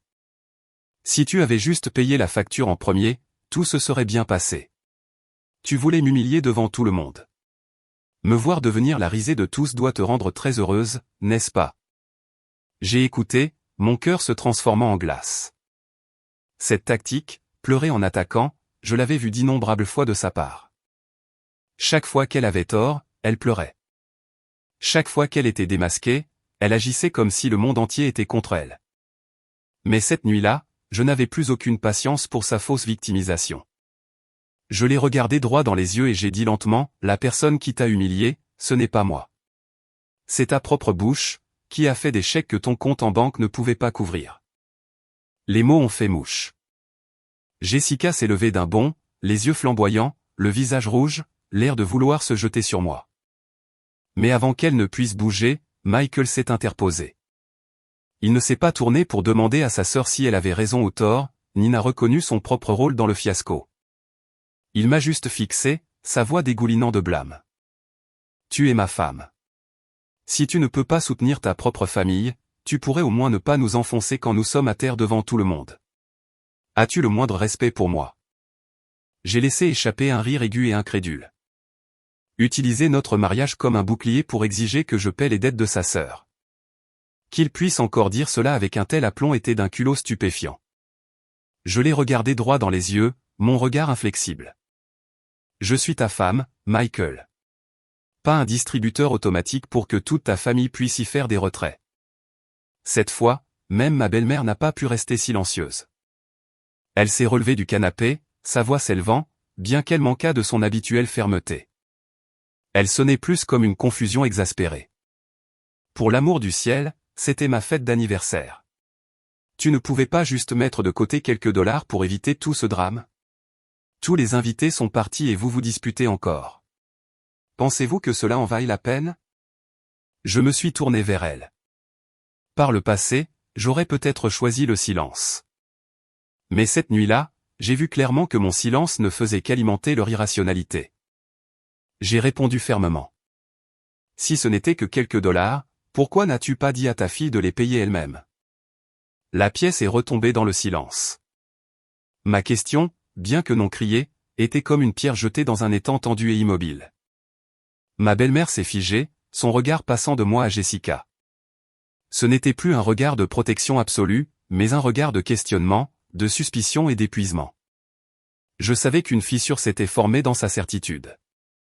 Voyant sa mère hésiter, Michael est devenu plus désespéré. Il s'est placé juste devant moi, sa voix devenant soudainement faussement calme, comme s'il raisonnait patiemment avec une femme difficile. D'accord, très bien. Ce qui est fait est fait. Vire-moi juste les 42 000. Considère ça comme un prêt à la famille. Jess et moi te rembourserons quand nous le pourrons. Nous sommes une famille, Kate. Pourquoi dois-tu être si difficile? J'ai fixé mon mari pendant quelques secondes, puis j'ai éclaté de rire. Ce n'était pas un rire joyeux, mais un son amer et creux qui avait un goût de cendre dans ma gorge. N'as-tu pas honte de dire ça? Ai-je demandé. Quand tu as besoin de vider mon compte, nous sommes une famille. Quand j'ai besoin de ton respect, où es-tu? Avant que Michael ne puisse répondre, j'ai ouvert mon téléphone, affiché mon application bancaire et l'ai posé sur la table basse devant tout le monde. La lumière du salon éclairait l'écran. J'ai tapoté légèrement dessus avec mon doigt, ma voix plate. Le compte joint. J'ai bloqué tes privilèges de virement cet après-midi. Ne pense pas que je suis assez stupide pour te laisser me coincer à la fête et ensuite rentrer à la maison pour vider mes comptes. Cette fois, le visage de Michael a vraiment pâli. J'ai vu sa mâchoire se crisper, une lueur de panique dans ses yeux. Ce n'était qu'une lueur, mais c'était suffisant. Je savais qu'il avait en fait prévu de me faire pression pour que je vire l'argent une fois rentré à la maison. Que ce soit par la persuasion, les cris ou en utilisant sa mère comme levier, le but final était le même. Mon argent. Voyant le plan de son frère déjoué, Jessica a de nouveau changé de ton. Les larmes se sont arrêtées. Elle a baissé les mains de son visage et m'a regardé avec un venin pur et sans mélange. Tu es si calculatrice. Tu as tout planifié depuis le début, n'est-ce pas? Tu voulais jeter de la boue sur le visage de ma mère. Tu as attendu ce jour précis pour humilier ma famille. J'ai fait un pas vers elle.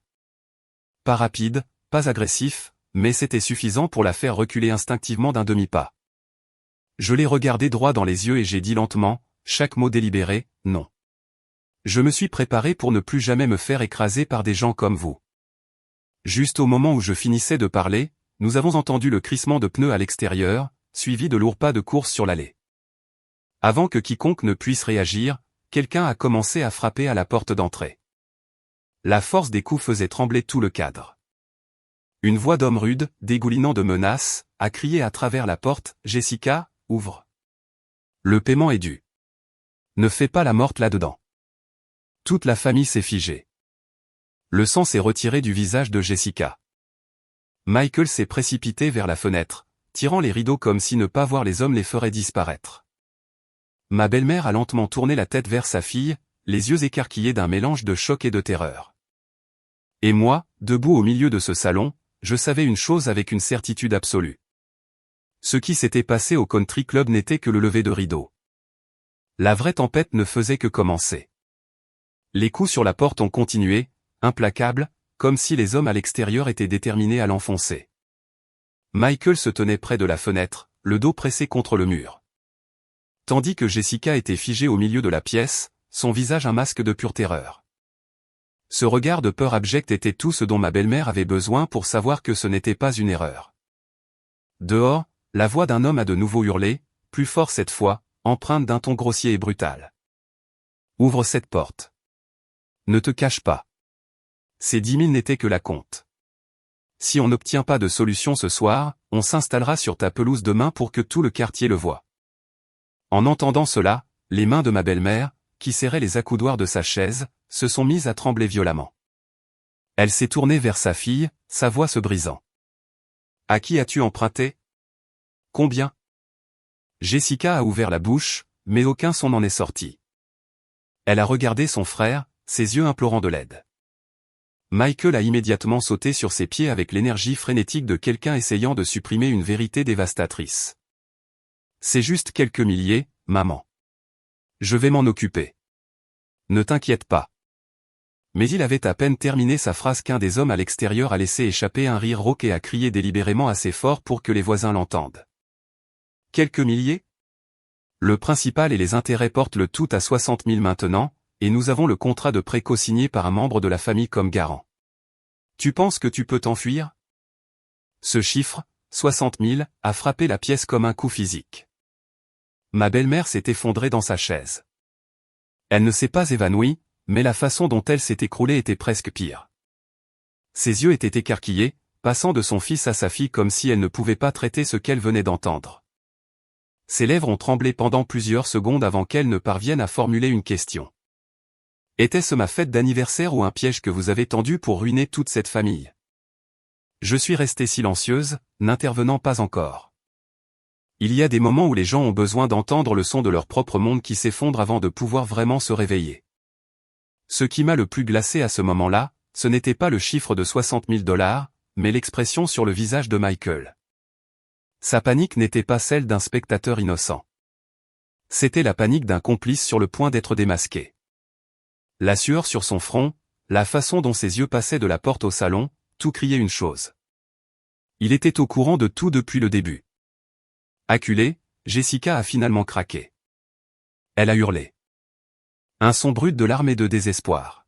« Je l'ai fait pour toi, maman. C'est toi qui te plaignais jour et nuit que tout le monde avait de grandes fêtes, et tu ne voulais pas être en reste. J'essayais juste de te faire plaisir. Tu penses que c'était facile pour moi. » Ces paroles ont été comme une gifle à l'orgueil de ma belle-mère. Pendant des années, Eleanor avait justifié ses actions sous le prétexte de « pour la réputation de la famille ». Mais elle n'avait jamais imaginé qu'un jour sa propre fille utiliserait ces mêmes plaintes pour excuser le fait d'avoir contracté un prêt auprès d'un usurier. Eleanor est restée assise, stupéfaite, le visage cendré. Je l'ai regardée, puis j'ai regardé Jessica. C'était le moment. Une question bien placée mettrait tout en lumière. J'ai parlé, ma voix si calme qu'elle me paraissait étrangère même à moi. Alors, le contrat de prêt. Jessica s'est tue instantanément. Michael n'a rien dit. Ce silence était plus terrifiant que tous les cris de l'extérieur. En entendant ma question, ma belle-mère a semblé suffoquée. Elle s'est tournée vers ses enfants, sa voix un murmure rauque.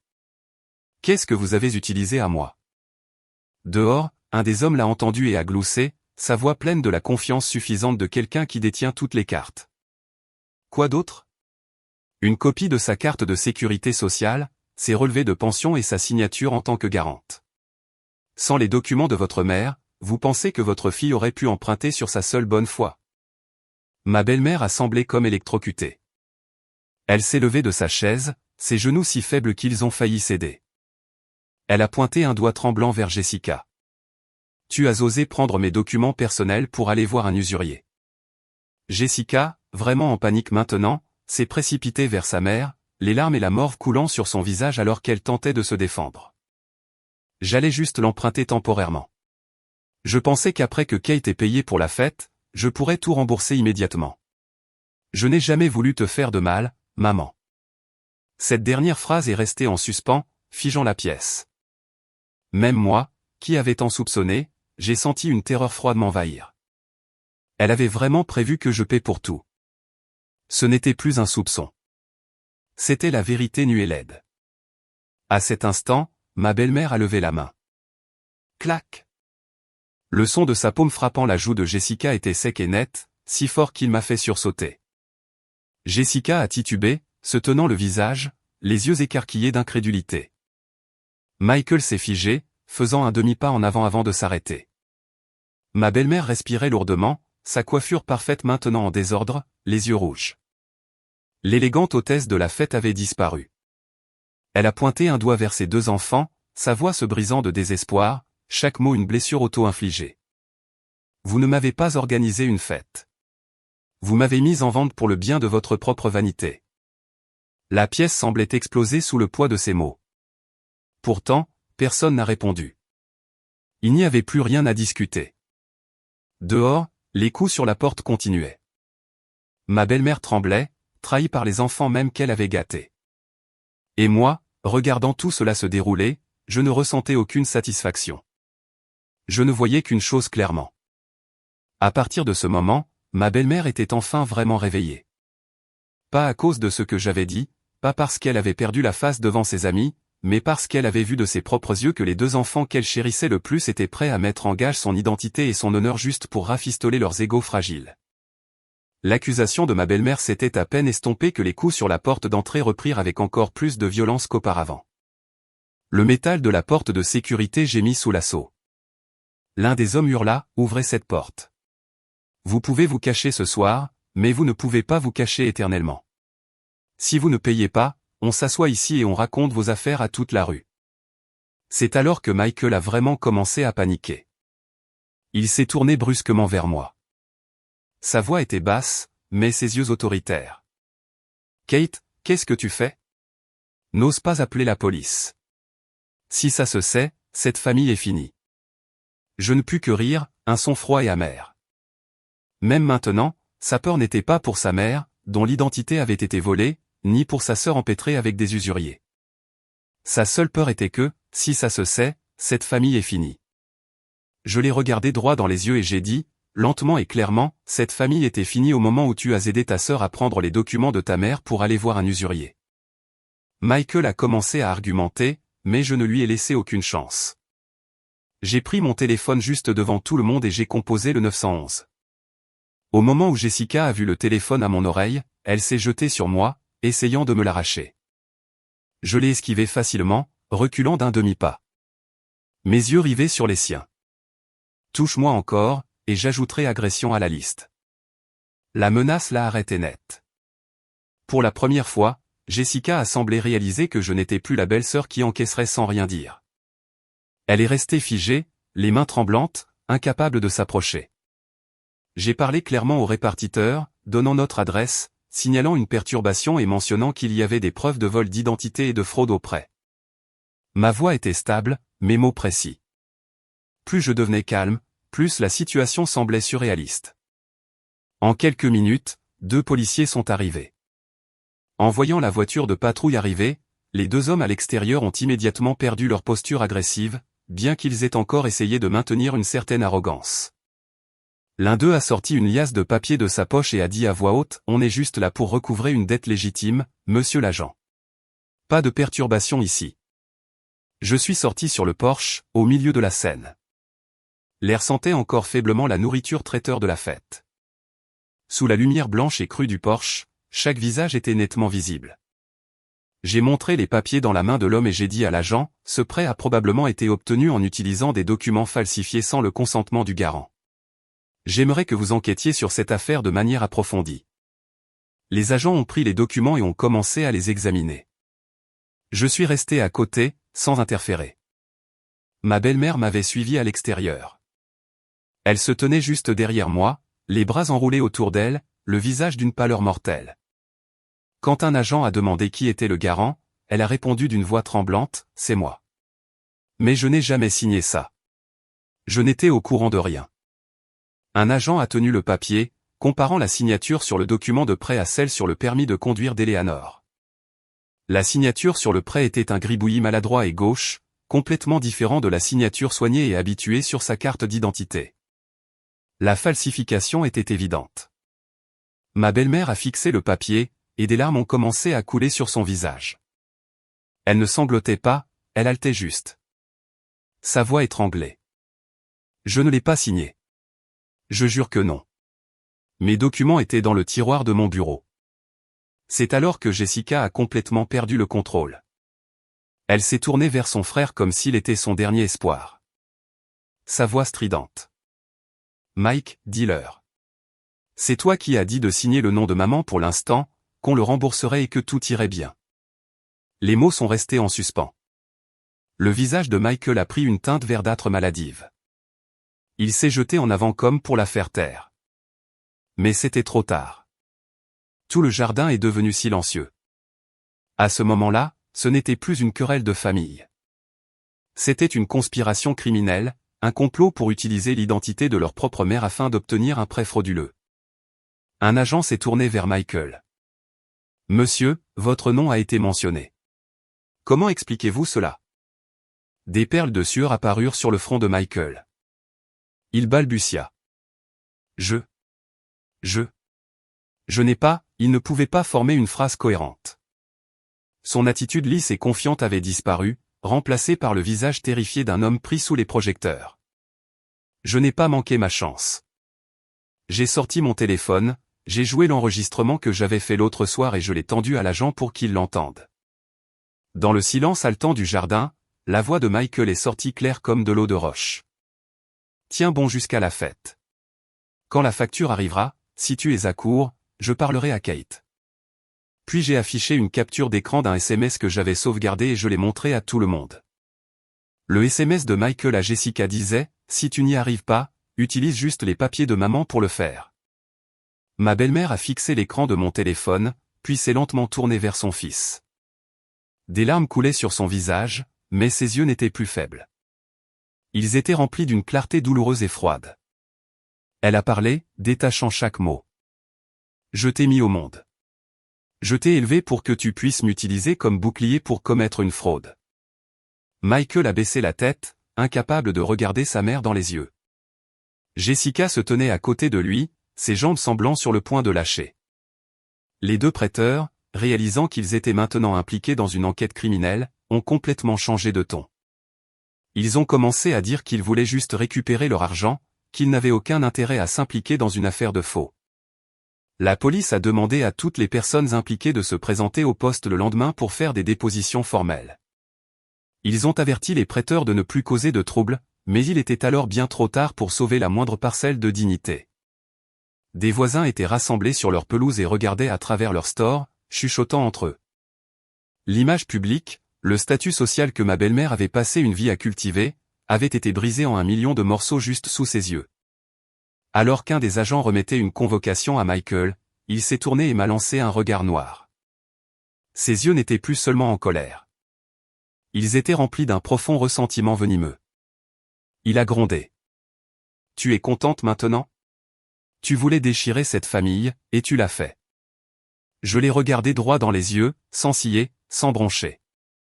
Et à ce moment-là, je ne voyais plus l'homme que j'avais épousé. Je voyais un lâche qui avait choisi de sacrifier à la fois sa mère et sa femme pour se sauver.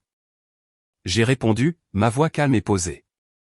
Cette famille s'est déchirée elle-même au moment où vous avez décidé d'utiliser votre mère et moi comme boucliers humains. La réunion au poste de police le lendemain a duré jusqu'à presque midi. Quand je suis finalement sorti sous la lumière crue du soleil, j'ai ressenti un profond frisson. En moins de 24 heures, la famille que j'avais autrefois essayé si fort de maintenir unie s'était déchirée sous mes yeux, exposant la pourriture de la cupidité, de la trahison et de la volonté d'utiliser ses proches comme garantie. Sur le chemin du retour, Michael n'a pas dit un mot. Jessica était assise à l'arrière, le visage bouffi et strié de larmes.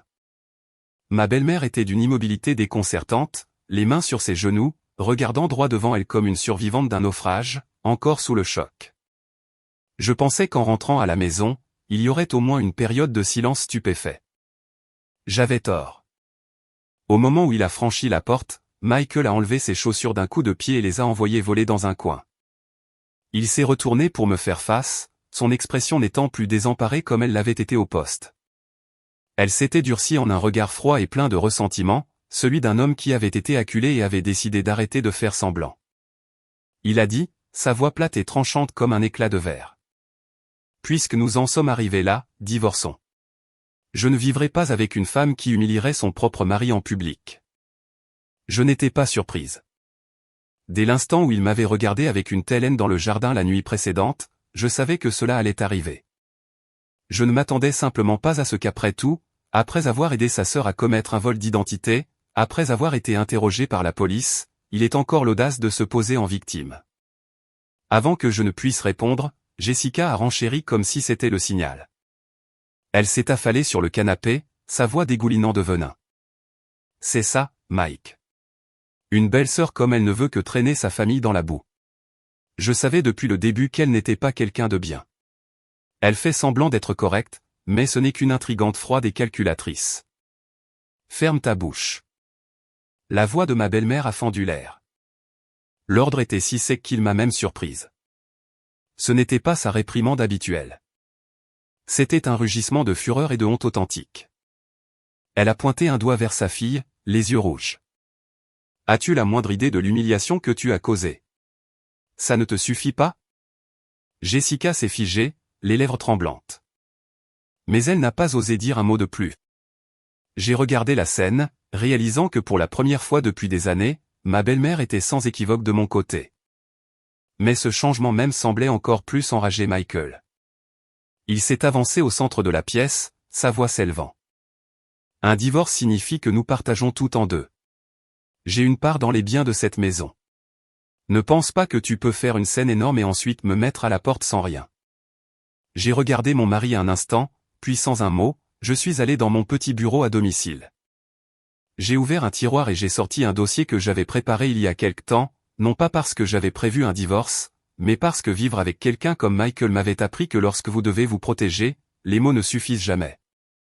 Je suis retourné dans le salon, j'ai posé le dossier sur la table basse et je l'ai fait glisser vers lui. En haut se trouvait un relevé de notre compte joint.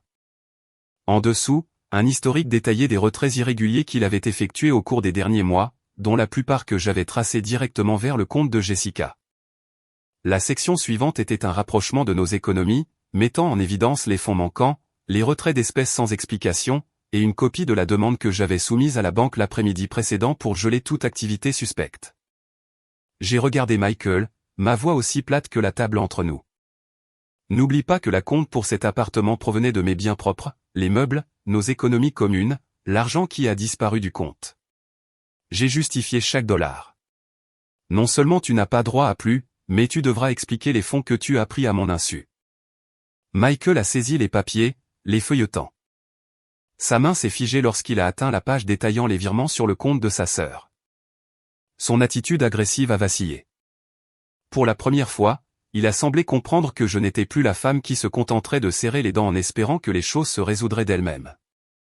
Mais je n'avais pas fini. J'ai ouvert mon téléphone, j'ai affiché un email sauvegardé et je l'ai posé sur la table devant lui. Et puis il y a ça. Une copie de l'email que tu as envoyé à un agent de crédit en utilisant notre statut commun pour demander une augmentation de la ligne de crédit sans mon consentement. Si tu le souhaites, je peux le transmettre à la fois à la banque et au service des ressources humaines de ton entreprise. C'est tout ce qu'il a fallu. La couleur a quitté le visage de Michael. Je savais qu'il comprenait le danger. Une fois que ce ne serait plus une affaire familiale privée, les conséquences seraient bien plus graves qu'une simple dispute ou une perte de face. Cela affecterait son travail, sa cote de crédit et la réputation professionnelle qu'il avait travaillé si dur à maintenir. Ma belle-mère, qui était assise dans un silence stupéfait, semblait suffoquer. Je me suis tourné vers elle. Le visage de la femme à la langue acérée et critique que j'avais connue pendant des années semblait avoir disparu, remplacé par l'expression lasse et défaite d'une mère qui venait de réaliser que son fils n'était pas seulement bêtement loyal envers sa sœur, mais qu'il traitait aussi secrètement les finances de sa femme comme sa propre tirelire personnelle. Poussé à la limite absolue, Michael a frappé la table de la main, faisant trembler les tasses de thé. Il a rugi, son dernier lambeau de sang-froid disparu. Très bien. J'essayais de te soutirer de l'argent. Et alors? Tu as de l'argent, mais tu n'aides pas la famille. À quoi bon l'amasser? Tu vis dans cette maison. Tu manges la nourriture de cette famille. Et quand nous avons des problèmes, tu restes là à regarder. Es-tu seulement humaine? La pièce est tombée dans le silence. Peut-être même lui était-il choqué des mots qui étaient sortis de sa bouche. Mais une fois prononcés, il ne pouvait être repris. Et cette fois, la personne qui semblait suffoquer n'était pas moi. C'était ma belle-mère. Elle s'est lentement levée, les mains tremblantes, et a regardé son fils comme s'il était un étranger. Puis elle a levé la main. Clac! La gifle a été si forte qu'elle a fait tourner la tête de Michael sur le côté. J'étais stupéfaite. La mâchoire de Jessica est tombée. Michael s'est tenu la joue, regardant sa mère avec fureur, clairement incrédule qu'elle le frappe devant moi. Ma belle-mère respirait lourdement, sa voix tremblant de rage et d'humiliation. N'as-tu aucune honte? Elle est ta femme, pas une banque pour que toi et ta sœur puissiez piller. La pièce était complètement silencieuse. Personne n'a dit un autre mot. Je suis resté là à regarder, sentant une profonde froideur s'installer en moi. Pas de joie, pas de satisfaction, juste du froid. Parce qu'à ce moment-là, quelque chose en moi est finalement mort. Ce n'était pas seulement ma confiance en Michael. C'était le dernier fil effiloché de notre mariage que j'avais essayé de retenir. Je l'ai regardé, ma voix calme, mais finale. Tu veux un divorce? Tu l'auras. Mais chaque dollar que tu m'as pris, tu le rembourseras. Dans les jours qui ont suivi, tout s'est dénoué plus vite que je n'aurais pu l'imaginer. Il n'y avait plus d'énergie pour la tromperie ou le retard. Le prêt de Jessica est devenu une affaire juridique officielle. Les documents ont été examinés, la signature analysée, et elle a finalement été contrainte de signer un accord de remboursement. Sans autres options, elle a commencé à vendre les symboles de son ancienne fierté, ses sacs à main de marque, quelques bijoux et le nouveau scooter qu'elle venait d'acheter. Les choses mêmes qu'elle avait utilisées pour se pavaner étaient maintenant liquidées pour payer ses dettes. Quant à Michael, les conséquences ne se sont pas limitées à notre domicile. Son entreprise a eu vent du fait qu'il avait frauduleusement utilisé mon nom sur une demande de crédit. Les mesures disciplinaires ont été rapides. Le poste de chef d'équipe dont il était si fier lui a été retiré. L'homme qui avait toujours parlé si fort et se souciait tant de son image a commencé à éviter le contact visuel avec ses collègues, esquivant les conversations même qu'il appréciait autrefois. J'ai demandé le divorce. Il n'y a plus eu de scène dramatique. J'avais un avocat et tout a été géré de manière propre et professionnelle. Quand nous nous sommes finalement assis l'un en face de l'autre pour signer les papiers, j'ai dit doucement, je ne reviendrai pas. Pour la première fois, j'ai vu Michael vraiment tressaillir. Son expression n'était pas celle de la colère ou du ressentiment, du quelque chose de plus proche de la panique. Mais il était bien trop tard. Ma belle-mère a le plus changé. Après ce jour, elle a appelé quelques parents proches. Non pas pour trouver des excuses, mais pour rétablir la vérité. Elle a cessé de se vanter, a cessé d'essayer de rejeter la faute. Elle a admis sa propre vanité, sa foi aveuglant sa fille et son traitement injuste à mon égard au fil des ans. Je l'ai observée de loin, sans l'interrompre. C'était la première fois que je la voyais vraiment s'humilier, non pas parce qu'elle avait perdu face à quelqu'un d'autre, mais parce qu'elle reconnaissait ses propres fautes. Un après-midi, elle est venue me voir. Elle ne portait pas de robe chic ni ne parlait de son ton habituel et tranchant. Elle a juste apporté un petit sac de fruits. Elle est restée assise longtemps, les mains se tordant sur ses genoux, luttant pour trouver les mots. Finalement, elle a dit doucement, « Catherine, je suis tellement désolée. J'ai toujours pensé que tu étais froide et calculatrice. Maintenant, je vois que les cupides et les toxiques n'étaient pas toi. » Je n'ai pas répondu tout de suite. Je ne l'ai pas serré dans mes bras ni pleuré. Je me suis juste assise et j'ai écouté. Certaines excuses arrivent tard, mais elles doivent quand même être prononcées. Et certaines blessures sont trop profondes pour être guéries par une seule excuse. Je l'ai regardée et j'ai dit lentement, je n'essayais pas de me venger, Eleanor. J'ai juste refusé de continuer à vivre dans une maison où ma décence était traitée comme une obligation. Elle a baissé la tête, ses épaules tremblant légèrement, mais elle n'a pas pleuré à voix haute. Je savais que sa douleur ne concernait plus la perte de face en public. Il s'agissait de la prise de conscience de la façon dont elle avait traité la personne qui avait été là, dans sa propre maison, depuis le début. Jessica a presque tout perdu. L'homme avec qui elle sortait a rompu dès qu'il a entendu l'histoire. Les louanges et l'admiration qu'elle avait si désespérément recherchées se sont transformées en chuchotements et en ragots dans son dos. La seule chose qu'elle appréciait le plus, son image, était devenue la source de sa plus grande douleur. Michael a essayé de me rencontrer plusieurs fois. Plus de cris, plus de postures. Il a dit qu'il voulait juste discuter des choses à l'amiable, mais je n'avais plus rien à dire. Je l'ai juste regardé et j'ai posé une dernière question. Quand toi et ta sœur prévoyiez que je paie cette facture, pensiez-vous à être amicaux avec moi? Il est resté silencieux. Et dans ce silence, nous savions tous les deux qu'il n'y avait plus rien à sauver. Finalement, ma belle-mère a déménagé pour rester chez une cousine pendant un certain temps. Avant de partir, elle a donné les clés de la maison à Michael. Sa voix était lasse mais ferme. J'ai toujours ma maison. Mais vous deux, vous avez perdu toute votre dignité et votre caractère. Elle ne les protégeait plus. Et parfois, c'est le retrait de cette protection qui force les gens à enfin se regarder en face. Quant à moi, j'ai quitté ce mariage. Ce ne fut pas sans douleur, mais je n'ai eu aucun regret. Certaines pertes sont douloureuses, mais s'accrocher aurait été encore plus pénible. Après tout cela, j'ai compris une simple vérité. On peut manquer d'argent, mais on ne devrait jamais manquer de respect de soi. Car lorsqu'une famille bâtit ses fondations sur la vanité et la cupidité, ce n'est qu'une question de temps avant qu'elle ne s'embrasse d'elle-même de l'intérieur.